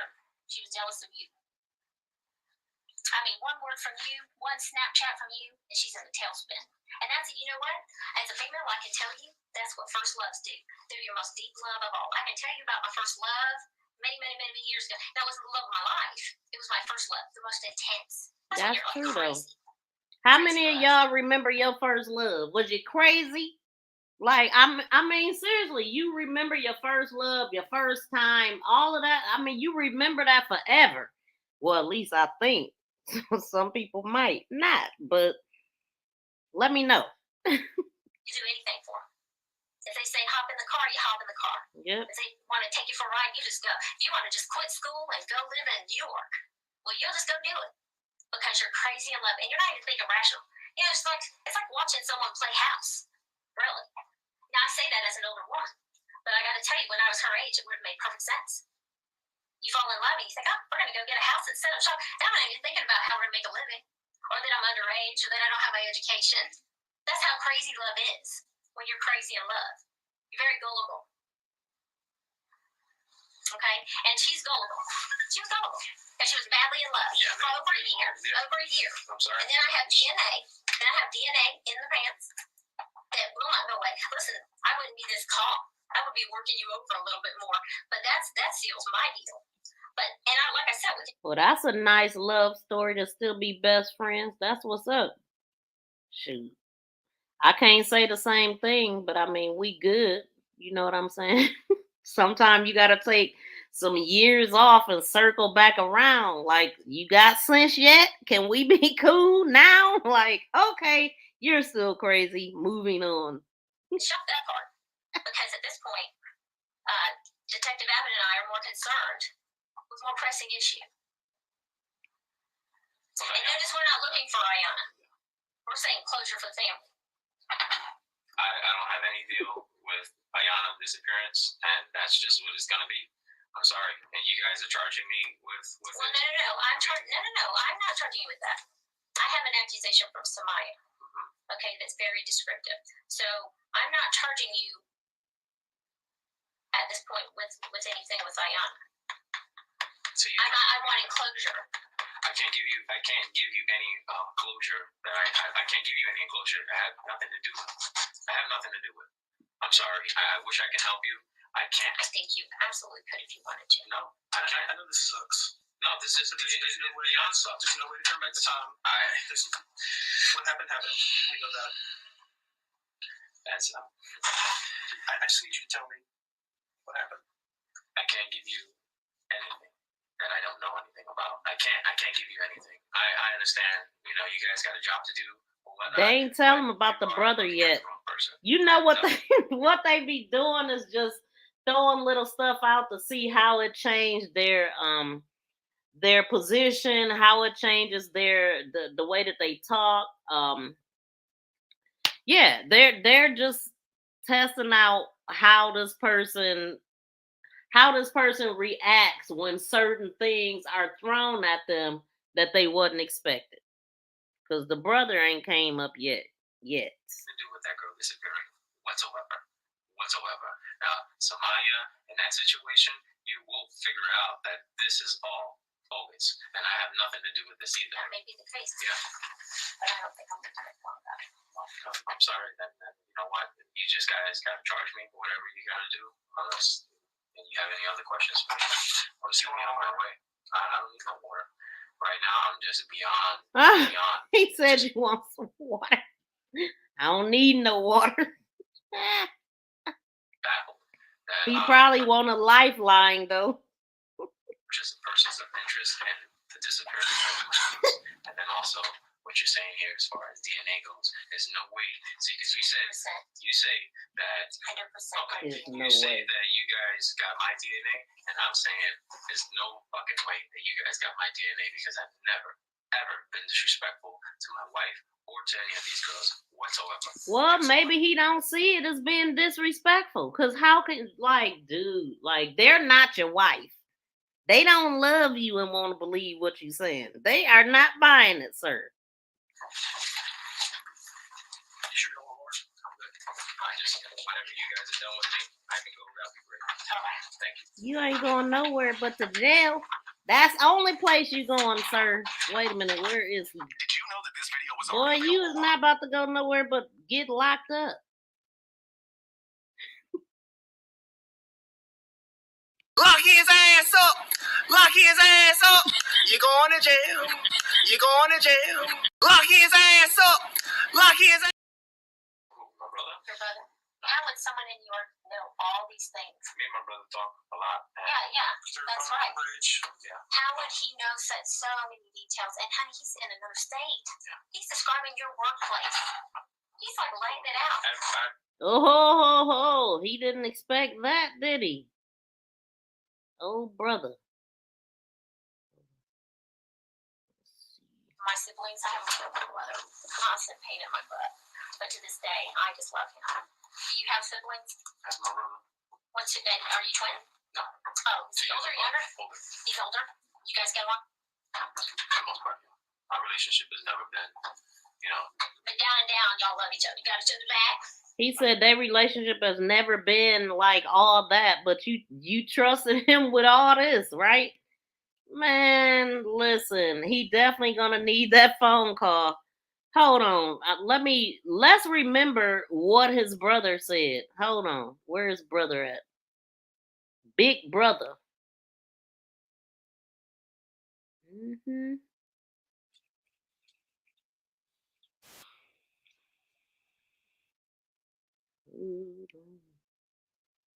Let's see what the brother told us in court.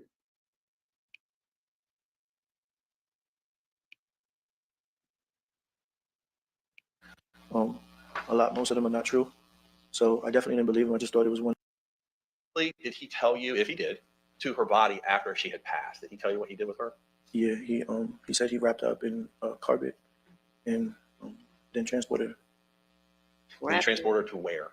The dumpster. The dumpster at his work? Yes, at Ace Picker Park, yes. Did he say how he was able to transport her wrapped in carpet to that dumpster? Did he tell you that detail? Yeah, he used one of the machineries. What, if anything, did he tell you that he knew about that particular dumpster and how long it would be there? That was a conversation that we had. How would you just leave her sitting there, you know? And he said, no, the dumpster gets picked up today. Well, it gets picked up. And so this is going to be one of the days that it gets picked up because it's full. Did he tell you he knew that dumpster was full? Yeah. No, he knew that it was going to get picked up. What, if anything, did he tell you if his niece had that baby, what it would cause to his family? No, he would lose his entire family. And, you know. Yes, sir. What, if anything, did he tell you with respect to the weapon that he used? What was it? His gun. What, if anything, did he tell you he did with his gun thereafter, if he did? He didn't tell me anything that he did with his gun afterward. He said that he went to the shooting range. If you were talking about the usage of the gun afterwards, he went to the shooting range, and that's it. And why did he tell you he went to the shooting range? To just blow off, I guess, whatever steam he had left over, any anxiety. Did he tell you, Mr. Quiles, how long he had been planning to do this? Yes, he said he's planning it for months.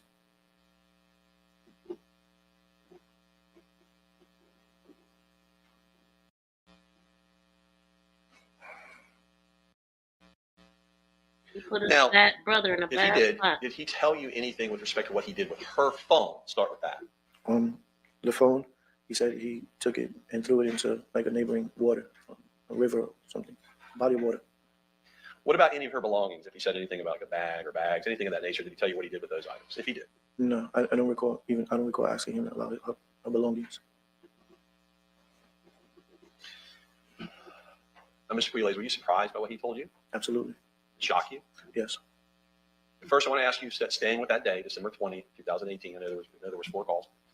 Did you put the phone down the last time for that day, let's say after the 4th call, and call the police right then? No, I didn't. And just, if you would, sir, just tell us why not. I just didn't believe him.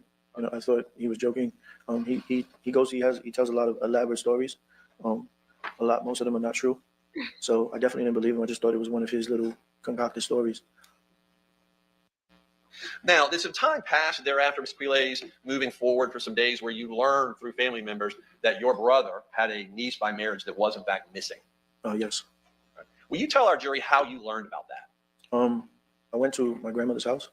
And if you went to your grandmother's house, can you give us an estimate about how long after that conversation was on December 20, 2018 that you went to your grandmother's house? I'm not sure how long. Right. Let's start this way. Was it more than a week? I'm not sure. Was it within a month? Within a month, yeah. Okay. Sure. It was shortly after. Yeah, shortly after. Yeah. Yes, sir. And where does your grandmother live? You don't give us an address, but where was she? Yeah, she in her residence in New York City. Okay. Did you go over to her house or did you call her? No, I went over to her house. All right. Is that where you learned that your brother had a niece by marriage that was missing? Yeah. At first you learned that. Yeah. So she told me that. Don't tell us what somebody else told you. So thank you, though. I just want to make sure when and if you first learned that she'd been reported missing. Yeah. Is that where you learned? That's where I learned it from. Yeah.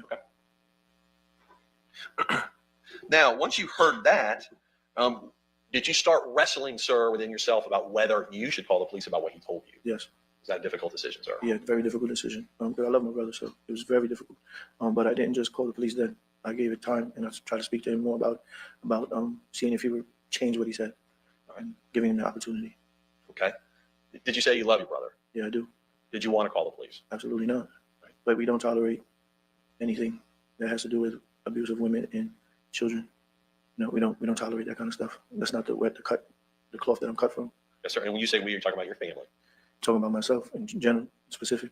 All right. I don't deal with that kind of stuff. All right. From when you verified at your grandmother's house in New York, his niece was missing, and now grappling with what he told you, how long did you wait to then call the police after that, approximately, if you can remember? It definitely was in that month time frame. All right. Yeah. I didn't go into February. I know like into January. You're certain it was in January? Yeah. Now, the police have reported and the jury has heard that was January 8th. Would you agree that's the approximate date? Yeah, I would say, yeah, approximately. Okay. Now, you mentioned just a minute ago that you were trying to talk to him some more and try to get him to tell you it was either some sort of joke or you were going to try to pursue him. What did he tell you when you called him and said, hey, listen, I'm grappling with this? Yeah, at first, I didn't come really direct. I told him, are you sure that this is something that happened? And he would brush me off and say, I can't talk about that over the phone, which got me a little more upset. And then when I readdressed it again, we had like a little back and forth. And then I think the final straw is when the last conversation we had, and he said, basically, I don't know him, and I don't know him, and that am I willing to risk our brotherhood, for a situation like this?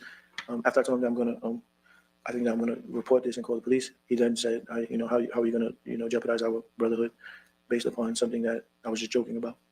Right. But my decision was already made. Right.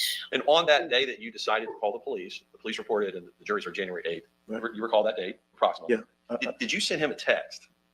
Yes. Sir, I want to read to you State's Exhibit 33, and I want you to confirm for this jury this was a text from you to the defendant, okay? Okay. Did you write the following, sir? Quote, I can't talk to you right now. I have to stay firm on my decision. What you told me isn't some joke or something you like about. So yes, I told the police because they needed to know. If you was lying, then you will be cleared and free. But if you wasn't, then you won't. I'm sorry I have to do the right thing for that girl and her family, not the right thing for you and your selfishness.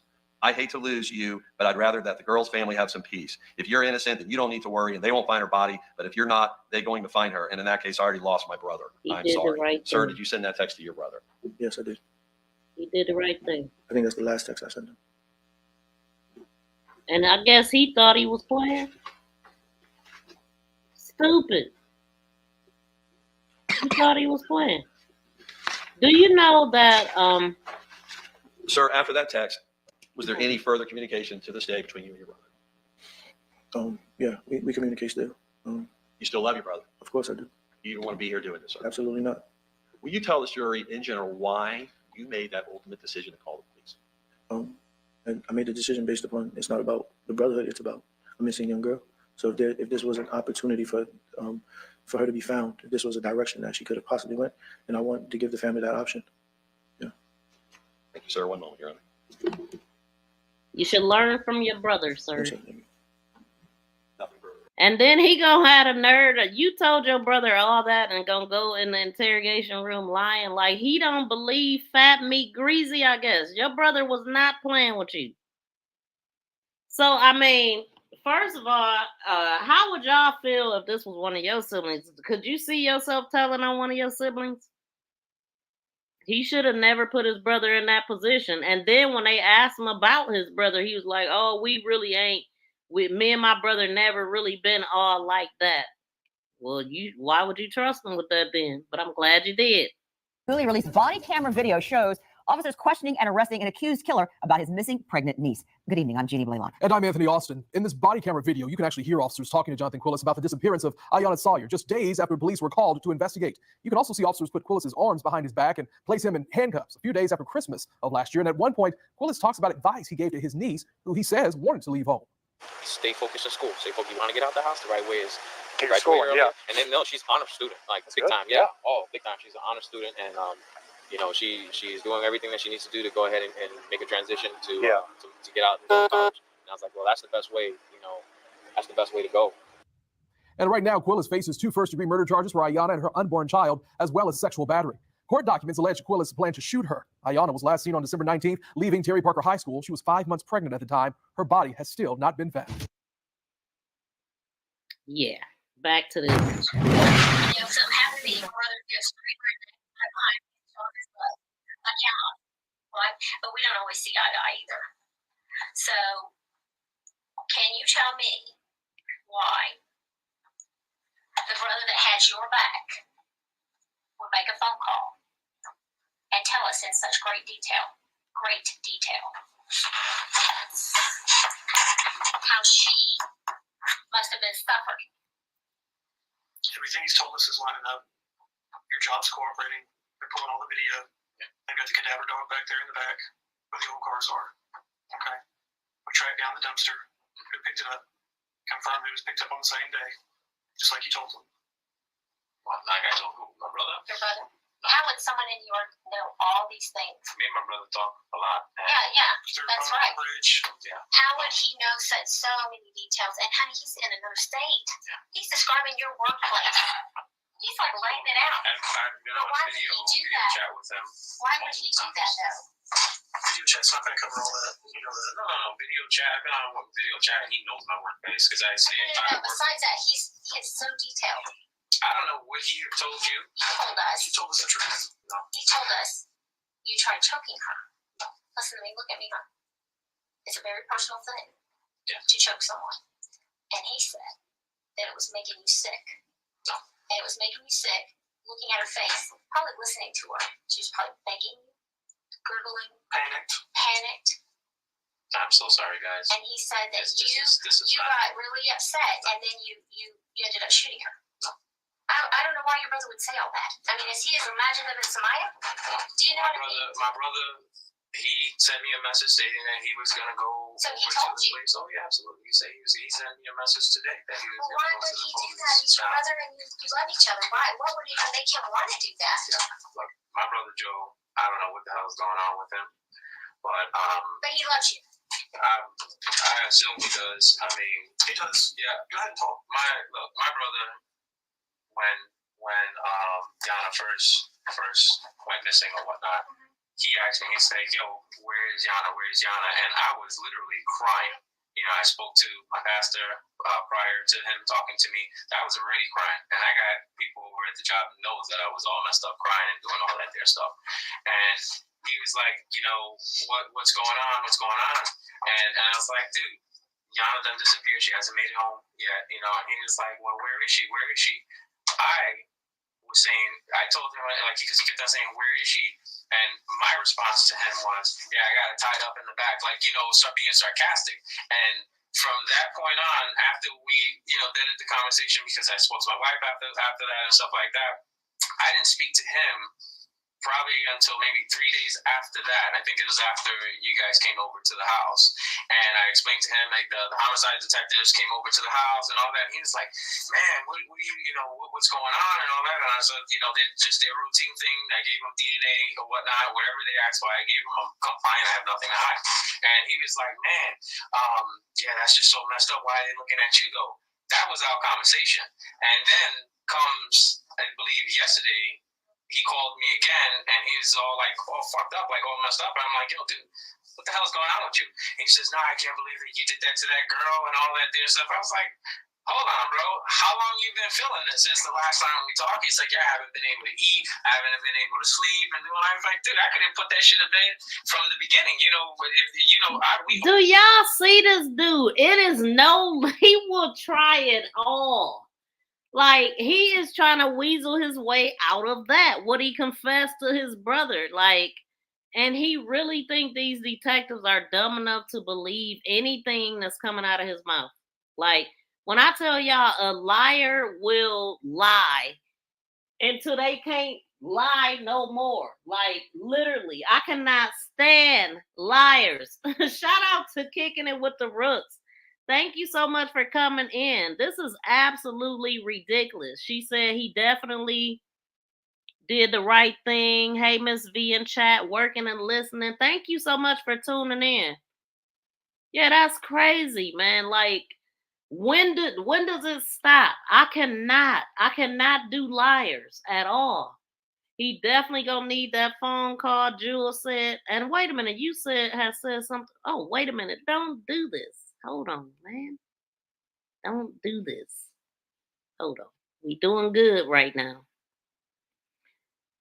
She said, I lucked out. LOL, you lucked out. I mean, we wasn't in a relationship this long, but definitely my best friend. But unfortunately, he self-deleted in February. Oh my God. Dang, I'm so sorry to hear that. Wow.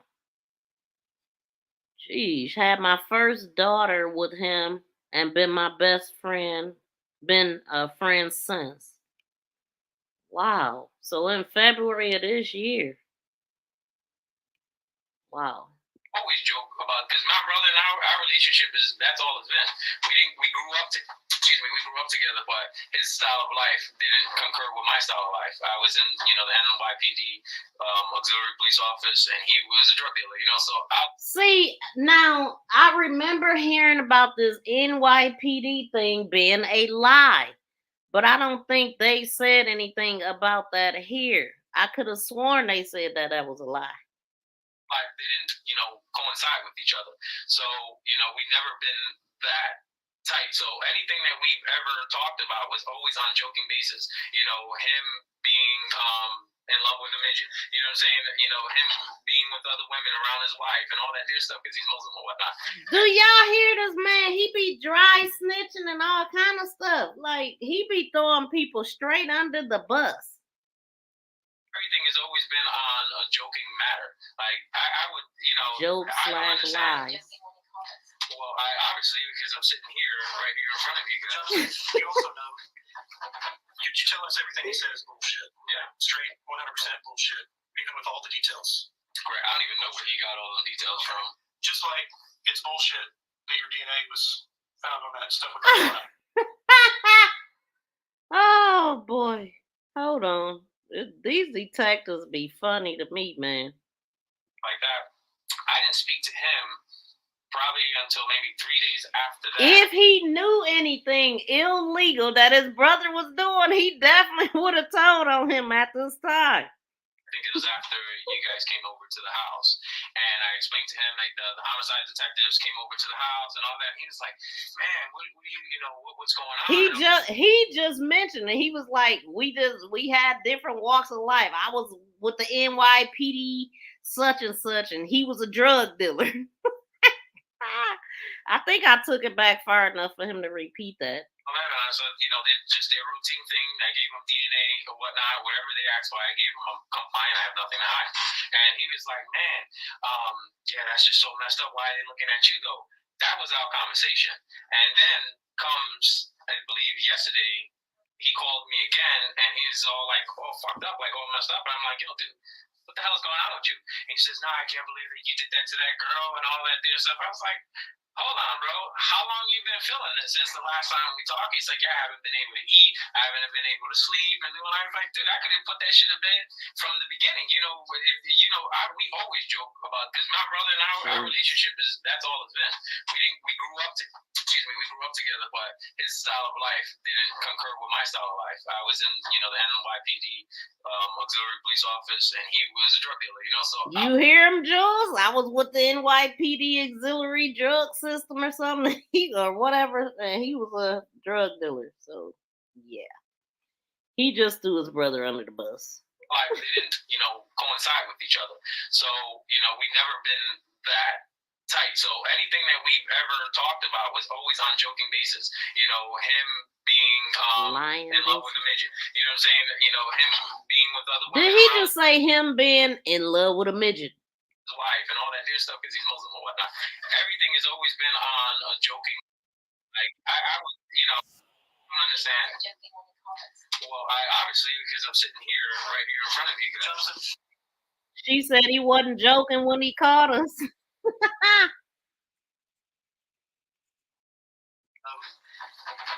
tell us everything he says is bullshit. Yeah, straight 100% bullshit, even with all the details.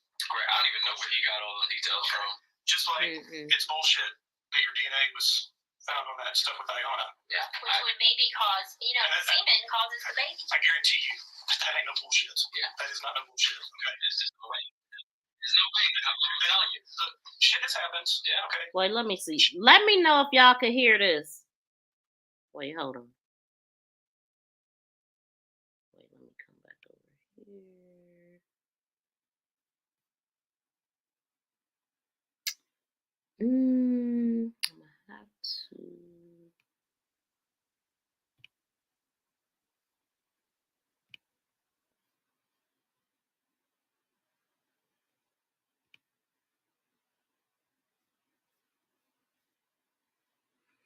Let me cover the screen right quick. I ain't gonna be able to.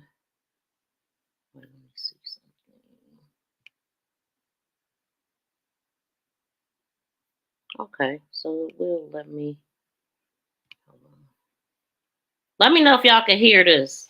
Wait, what am I on?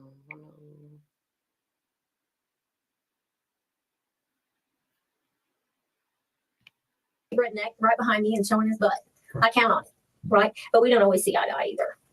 So, can you tell me why the brother that has your back would make a phone call and tell us in such great detail, how she must have been suffering? Everything he's told us is lining up. Your job's cooperating. They're pulling all the video. Yeah. They've got the cadaver dog back there in the back where the old cars are. Okay. We tracked down the dumpster who picked it up, confirmed it was picked up on the same day, just like you told them. Well, like I told who? My brother? Your brother. No. How would someone in New York know all these things? Me and my brother talk a lot. Yeah, that's right. Bridge. Yeah. How would he know such?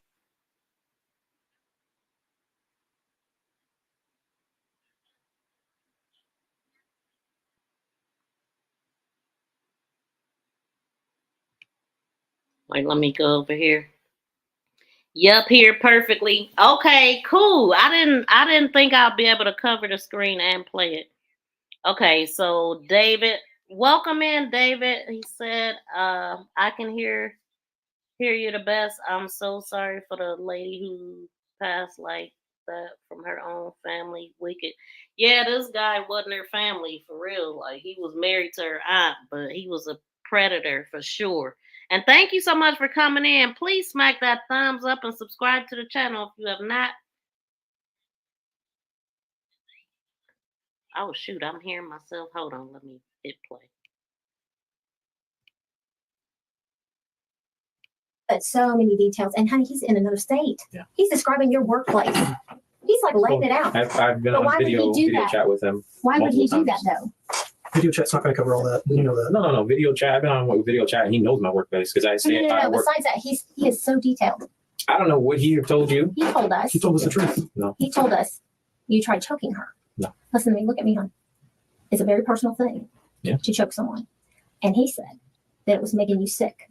No. And it was making you sick. Looking at her face, probably listening to her. She was probably begging you, gurgling, panicked.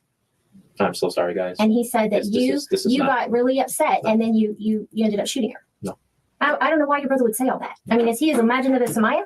Well, Do you know what I mean? My brother, he sent me a message stating that he was going to go So he over to told the you? police. Oh yeah, absolutely. He sent me a message today that he was Well, going why to go would to the he police. do that? He's your Now, brother, and you love each other. Why? What would even make him want to do that? yeah, look, my brother Joe, I don't know what the hell is going on with him, but But he loves you. I assume he does. I mean, he does. Yeah, go ahead and talk. My brother, when Iyana first went missing or whatnot, he asked me. He's like, "Yo, where is Iyana? Where is Iyana?" And I was literally crying. You know, I spoke to my pastor prior to him talking to me. I was already crying, and I got people over at the job know that I was all messed up, crying and doing all that their stuff. And he was like, "You know, what's going on? What's going on?" And I was like, "Dude, Iyana done disappeared. She hasn't made it home yet, you know." And he was like, "Well, where is she? Where is she?" I was saying, I told him, like, because he kept on saying, "Where is she?" And my response to him was, "Yeah, I got it tied up in the back," like, you know, start being sarcastic. And from that point on, after we, you know, did the conversation, because I spoke to my wife after that and stuff like that, I didn't speak to him probably until maybe 3 days after that. I think it was after you guys came over to the house. And I explained to him, like, the homicide detectives came over to the house and all that. And he was like, "Man, what do you know, what's going on?" and all that. And I said, you know, they're just their routine thing. I gave him DNA or whatnot, whatever they asked for, I gave him. I'm compliant. I have nothing to hide.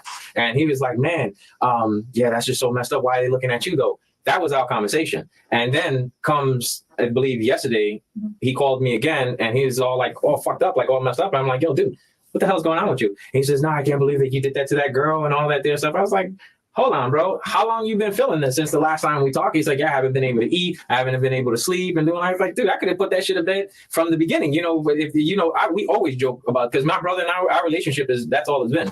We grew up together, but his style of life didn't concur with my style of life. I was in, you know, the NYPD auxiliary police office, and he was a drug dealer, you know, so our life didn't, you know, coincide with each other. So, you know, we never been that tight. So anything that we've ever talked about was always on joking basis. You know, him being in love with a midget. You know what I'm saying? You know, him being with other women around his wife and all that dear stuff because he's Muslim or whatnot. Everything has always been on a joking matter. Like I would, you know, I don't understand. He wasn't joking when he called us. Well, I obviously because I'm sitting here right here in front of you guys. Jonathan, you also know you tell us everything he said is bullshit. Yeah, straight 100% bullshit, even with all the details. Great. I don't even know where he got all the details from. Just like it's bullshit that your DNA was found on that stuff with Iyana. Yeah. Which would maybe cause, you know, And that- semen causes the baby. I guarantee you that ain't no bullshit. Yeah. That is not no bullshit. Okay. There's no way. There's no way. I'm telling you. Look, shit has happened. Yeah. Okay. Things went bad. Okay. I'm not trying to cuss, but I cuss all the time. Look, things happened. Things went too far. We know it's over. This is done. This is totally. He said, I'm not trying to cuss. I cuss all the time. Like, what? What is wrong with you people? Saying that no way this could happen. This happens every day. Yeah. You can sit there They were and sit questioning there you. and go over this 1,000 times and keep saying no, no, no. But we know The DNA doesn't lie. we know this happened. Okay. Your brother had too many details, and maybe you did walk through on the video chat or whatever. He knew things about the inside of that junkyard that he wouldn't know. He knew things about that bridge that's between your home and your work, where you told him you threw her phone off in the river. No way. And you're gonna sit there and still We say have a dive team I'm telling looking. you. Your boss is helping. Yep. We've got dogs in that yard. they found a car. It's the little On the things way out there, too. they found a car with blood in it. No way. There's no way, man. I'm telling you, you guys. There's no way. Jonathan, This is your time to The get it devil right. is in the details. But let me tell you this, even just the little things throughout. Like your name didn't come out of a hat. We're not picking on you. When they questioned you and they were talking to you at your home, What time? homicide. Okay. Okay. You mentioned to them that she had 38 pair of underwear. No, my wife mentioned that. Huh? She said she took her prized possession, all her Victoria's Secret Secrets, underwear, yeah. and you said 38 pair. Yeah. No. Y'all hear that? Y'all hear that? The devil is in the details. See, people, he one of those that just want to hear himself talk, and he has talked himself right into the prison. You know what I'm saying? Like, he talks so much. People that's usually rattling on, they hiding something. You talking too much, you distracting me from what's really going on. Like, no, this dude talk too much. Why would Uncle know how many pair of Victoria's Secret underwear she had with her? 38 pair. And I'm sure it was accurate. No, well, I was giving. I don't know exact pairs of underwear with her, but I was just saying. That's what I'm saying. Really, that's what she held like to her highest standard was her underwear. Everybody, yeah, she does. I'm sorry, that's We asked her. We asked her, and she didn't even know why we were asking. She's like, yeah, she got those underwear, but I don't know how many she I has. asked Samaya off the cuff. Yeah, she started laughing, and she said, "Well, no. Like, why would I know?" But she threw out a number, and you know, it's so funny because sometimes when people are hiding something because they're desperate, they will hide it. But their body always tattletales on them. They give off things that they didn't mean to give off. And I can see her sharing with you. To hide. I can see her sharing It with is you. my with wife little bags that said packed. the numbers of underwear that she has because my wife Someone knows. picked her up from school and someone took her to where you work. I'm sorry. Don't Guys, be sorry. I'm Listen, sorry that you guys are I- thinking that this is the situation now because I spoke to my brother and I know what he was telling you guys and all It was that. detailed. Yeah, and I'm like I keep on saying got his I'm details sorry. from you. He did not get his details from me No, he because did. he did not. No, I he talked did to him not. today. Good. I'm glad you did. My brother. I mean, if that's what you're gonna got, if you guys got to go off of, I mean, We it's are confirming everything you told us. Okay. Then I don't But know. this is what your else to chance. tell This is you. your chance, man. I mean, Come on. seriously. This is your chance to do the right thing. Was so in love with you. No, So in love with you. not with me. She was. And she definitely had a pair of underwear on with your guy swimming in it. No. Yes, that's 100% science. That's science you can't argue with. And that's from a long time ago. So this isn't even something that was recent. And I can see her being 5 months pregnant when your wife, who is a very dominant person, because you said yourself, she's a blunt, pull no punches woman. And I got to tell you as a woman, if I'm on bed rest with your baby, I don't want to find out that my niece is also with your baby. And when Okay? Like, oh my God, this dude I don't care. Like, he don't care. It's like his wife would never be able to prove nothing against him other than something that the police is involved in because he gonna lie to the very freaking end. And again, I cannot stand a liar. I was always raised, if you lie, you'll steal, you'll cheat, you'll kill. You know what I'm saying? Like, never trust a freaking liar. they will be the death of you. For real. You can't believe nothing they say. They don't even remember the lies they tell. They just like to hear themselves talk. Goodness. And think everybody's stupid but them. When we have little Who has play what? dates, Yeah. and we have no, well, seriously. I'm being You're very correct. serious. And You're correct look, on that. while he's in there, they're showing him the picture of her, and he just sitting up there like nothing. Like, hold on, let me show y'all why it's on pause. What he looking like?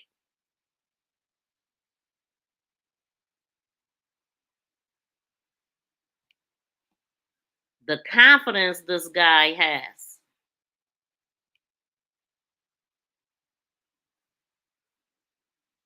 He is one of those not to trust. You see him. I don't know how well y'all can see it, but that's him.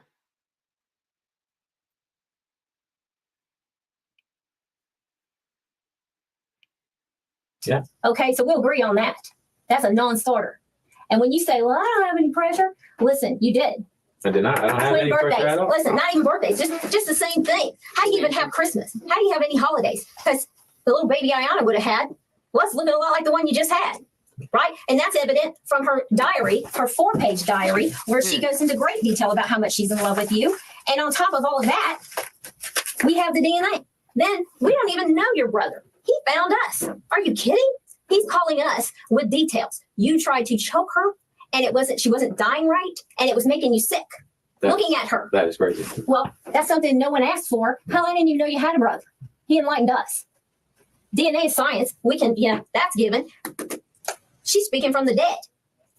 She's speaking from the dead. 4 pages at different times of her. That's crazy, y'all. So literally, like, her mother did not find out she was pregnant until she was 5 months. She found out on January, I think she said January 3rd. They had just found out because she told her grandmother in October. She finally told her mother. She went to the doctor, found out how far she was asking her who the father was. She wouldn't tell nobody who the baby father was. People was already suspecting that it was him, that he had something to do with it. Little birdies was already talking. And by the 19th, she gone. See, this guy, he is careless. He don't give a damn about nobody but himself. He didn't care that he was just willy-nilly. You know what I'm saying? He didn't care until he got her pregnant. Then it was like damage control. Oh, I got to get rid of you. You know what I'm saying? He couldn't control himself in no manner. And it ended up being her fault that she was in the predicament that he was in and she was in. Absolutely disgusting type of person. Seriously. And not even caring that his wife was, like, he did not care. He wasn't thinking about none of it because he was banking on the fact that the family was going to force her to get rid of it. Once he found out the family was like, what? No, we gonna support her. She wanna have this baby. She's gonna have this baby. So basically, what was happening is he was running out of time. As a matter of fact, this happened December 19th. Yeah, this happened before Christmas. And the video of him talking to the police outside right before this interrogation was, I think the video itself said, did it say January 27th or something like that? I guess I will have to pull it back up. Let me see. Now I want to see. Dang, I don't even have that thread up, period. Let this play. Her love, professing her love, and how she wants to run away. How y'all are going to just be that little family that I talked about. How when you're so in love, you just are gullible and you do whatever someone says.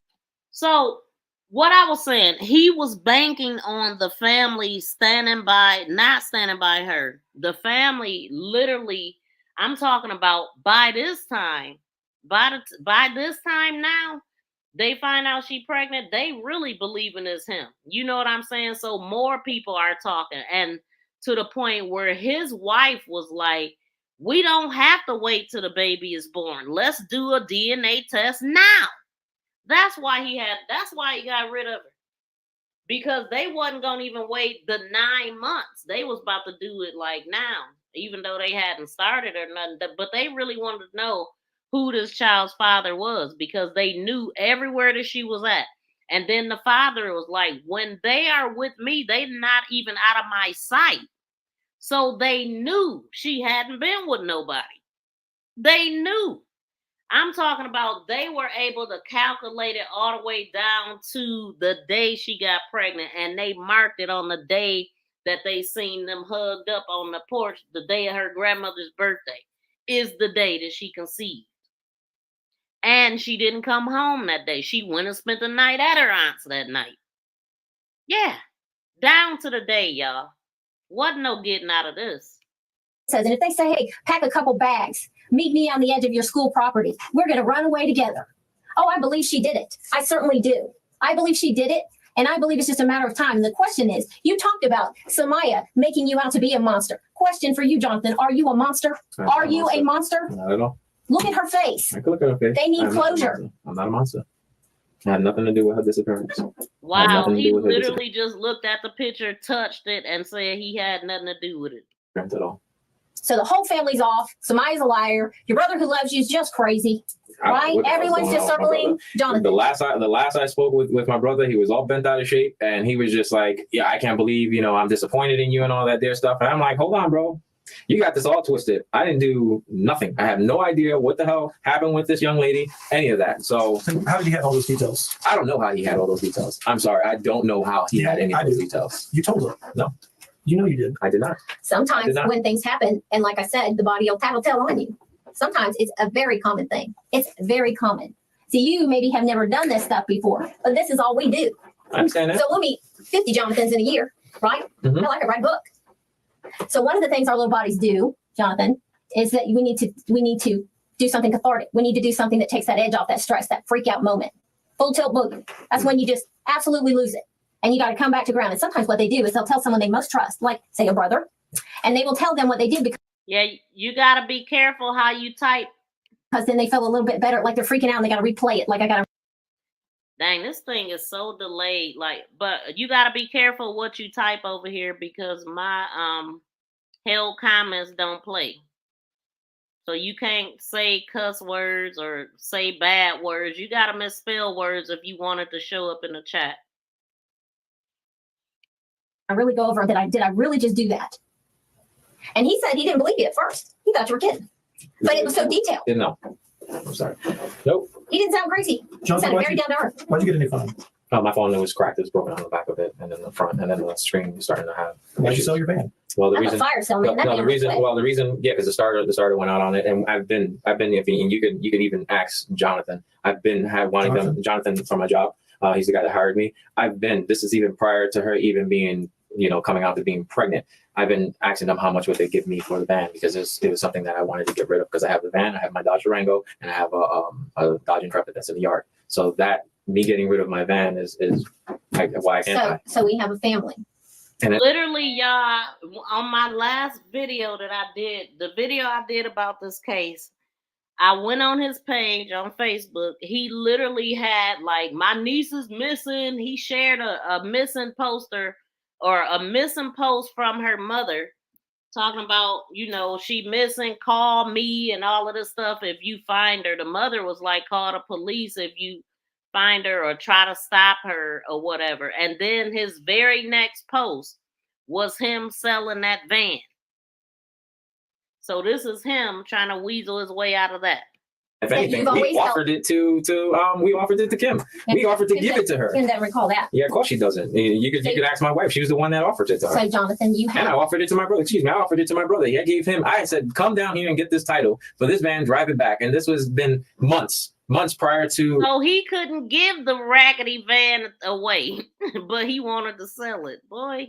Her, even anybody finding out that she was pregnant, anything. So, I've been trying to get rid of my van. This is just coincidental that I sold my van after she disappeared. This is something that has been pre-planned. I had somebody at the job that wanted to buy it. He never showed up, so I put it on Facebook. How'd you get her into the job site? I didn't get nobody into no job site at all. even in here, it talks about you being mad because she didn't tell you she was pregnant first. No. Like you were supposed to be the one. You see how they coming at him with them questions. They wasn't even talking about that and the detective. So how did you get her into the van or into your job or whatever? Like, and then she came with something. Boy, they put the pressure on. Because then y'all could, fix the problem. I know. That's her writing it. She offered that. She offered that. That's her. You were mad. He was angry at me because I didn't tell him first. No. You don't tell. You know who you don't tell first if you're her age? Mom's usually first. But you know who you don't tell? The baby daddy. So we have a family that you did everything for. Drop work, drop everything, and go help. And what do they repay you with? Accusations of impregnating her and teaching her about sex. Correct. And then we have our DNA, which I'll be honest, we were looking at the guy across the street. He was the only guy on the radar. I didn't even know your name. Who are you? You meant nothing to me. I didn't even know you were there. Who's Uncle Johnathan? I don't know. I'm looking at the kid across the street, the 21-year-old. And I say, hey, let's get his DNA. Now we got his DNA, sure enough. But we got yours too. Boom. Who is this? Who's this? Just popped up. I wasn't looking for it. Okay? That is the God's honest truth. I wasn't looking. I didn't know who Johnathan was till the DNA came back, right? Then we have the van for sale. Then we have questioning. And you know exactly how many pair of underwear. Hell, our own mother doesn't know that. Then we have a large 4-page love letter that just goes on. And it starts from 2017 all the way till now.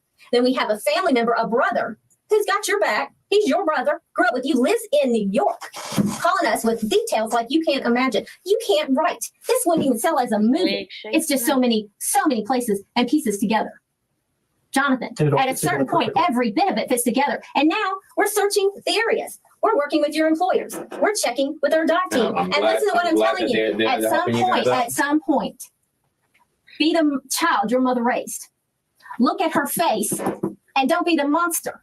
I'm not the monster. Are you being a monster? I'm not being a monster. I'm looking at someone that needs to absolutely stop with this. It's ridiculous. I'm telling you all this stuff, every bit of it. And why? And in the end, but Johnathan, in the end, what you're telling me is I'm a great guy. I'm a loving guy. I do nothing but love my family and my extended family. I was raised right. I'm a good guy. I love my wife, love my children, raise them like daughters. But for some reason, every single bit of your support system and love that totally surrounds the world of Johnathan has agreed. Johnathan killed her. Johnathan killed her, and he got rid of her body in a dumpster. Number what? Truck number 7. Truck number 7. And truck number 7 on that very day has an absolute place exactly where they have to dump their stuff. It's all done on computer. It's a thick fat grid. It's amazing. No, I'm well aware of the and the brother from New York's calling us with details. Are you kidding? And you're looking at us like, I'm such a great guy. I don't even know why I'm sitting here. And I have to tell you. And your own niece, you're telling me your niece would never say those things unless someone made them. Right. She was reliving sex with you.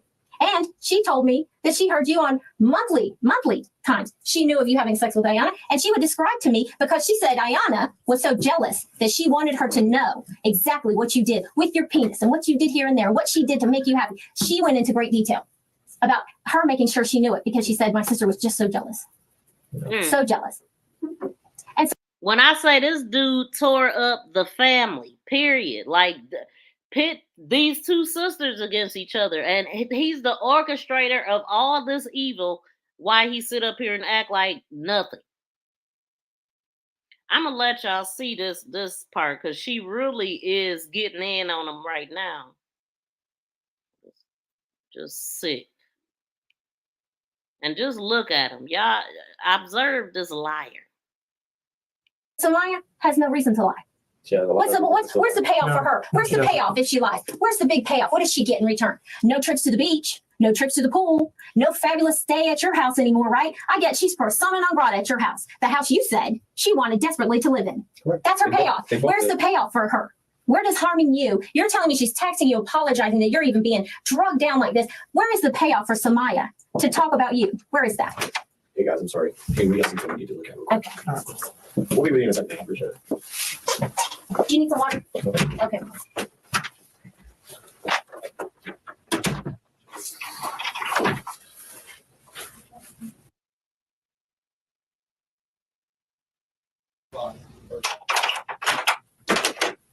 And she had to run. But this is my partner, Detective Woodford.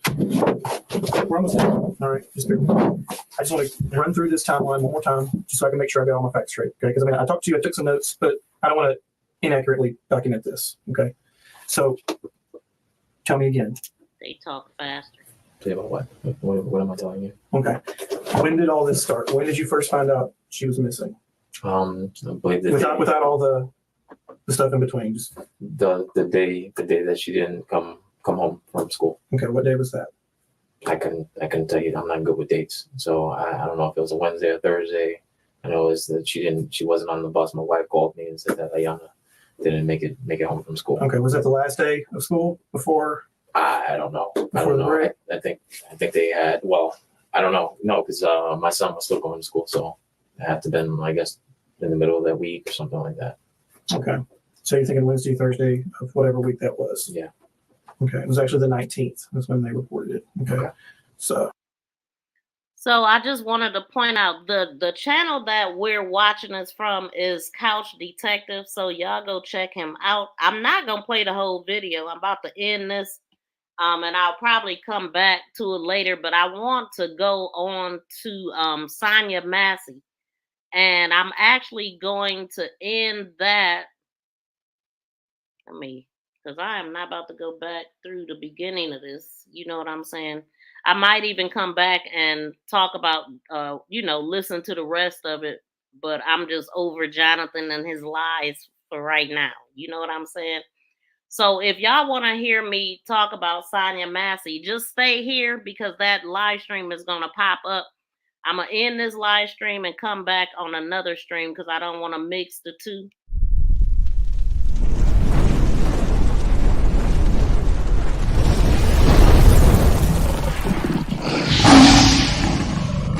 Please subscribe and press that notification bell and thumbs up. Please subscribe. Thank you for sharing me. Thank you for sharing me. Thank you for sharing me. For sharing me. For sharing me. For sharing me. Thank you. And as far as Johnathan, lock his ass up. Lock his ass up. You're going to jail. You're going to jail. Lock his ass up.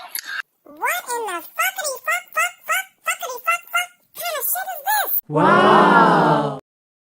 Yeah, just a disgusting person. Stay far away. So this was for educational, documentary, teaching, fair use, all that. Like we just wanted to observe a liar. This person got locked up he got 3 life sentences, which he well deserved. But this is a case that I followed when he was in court and all of the stuff first.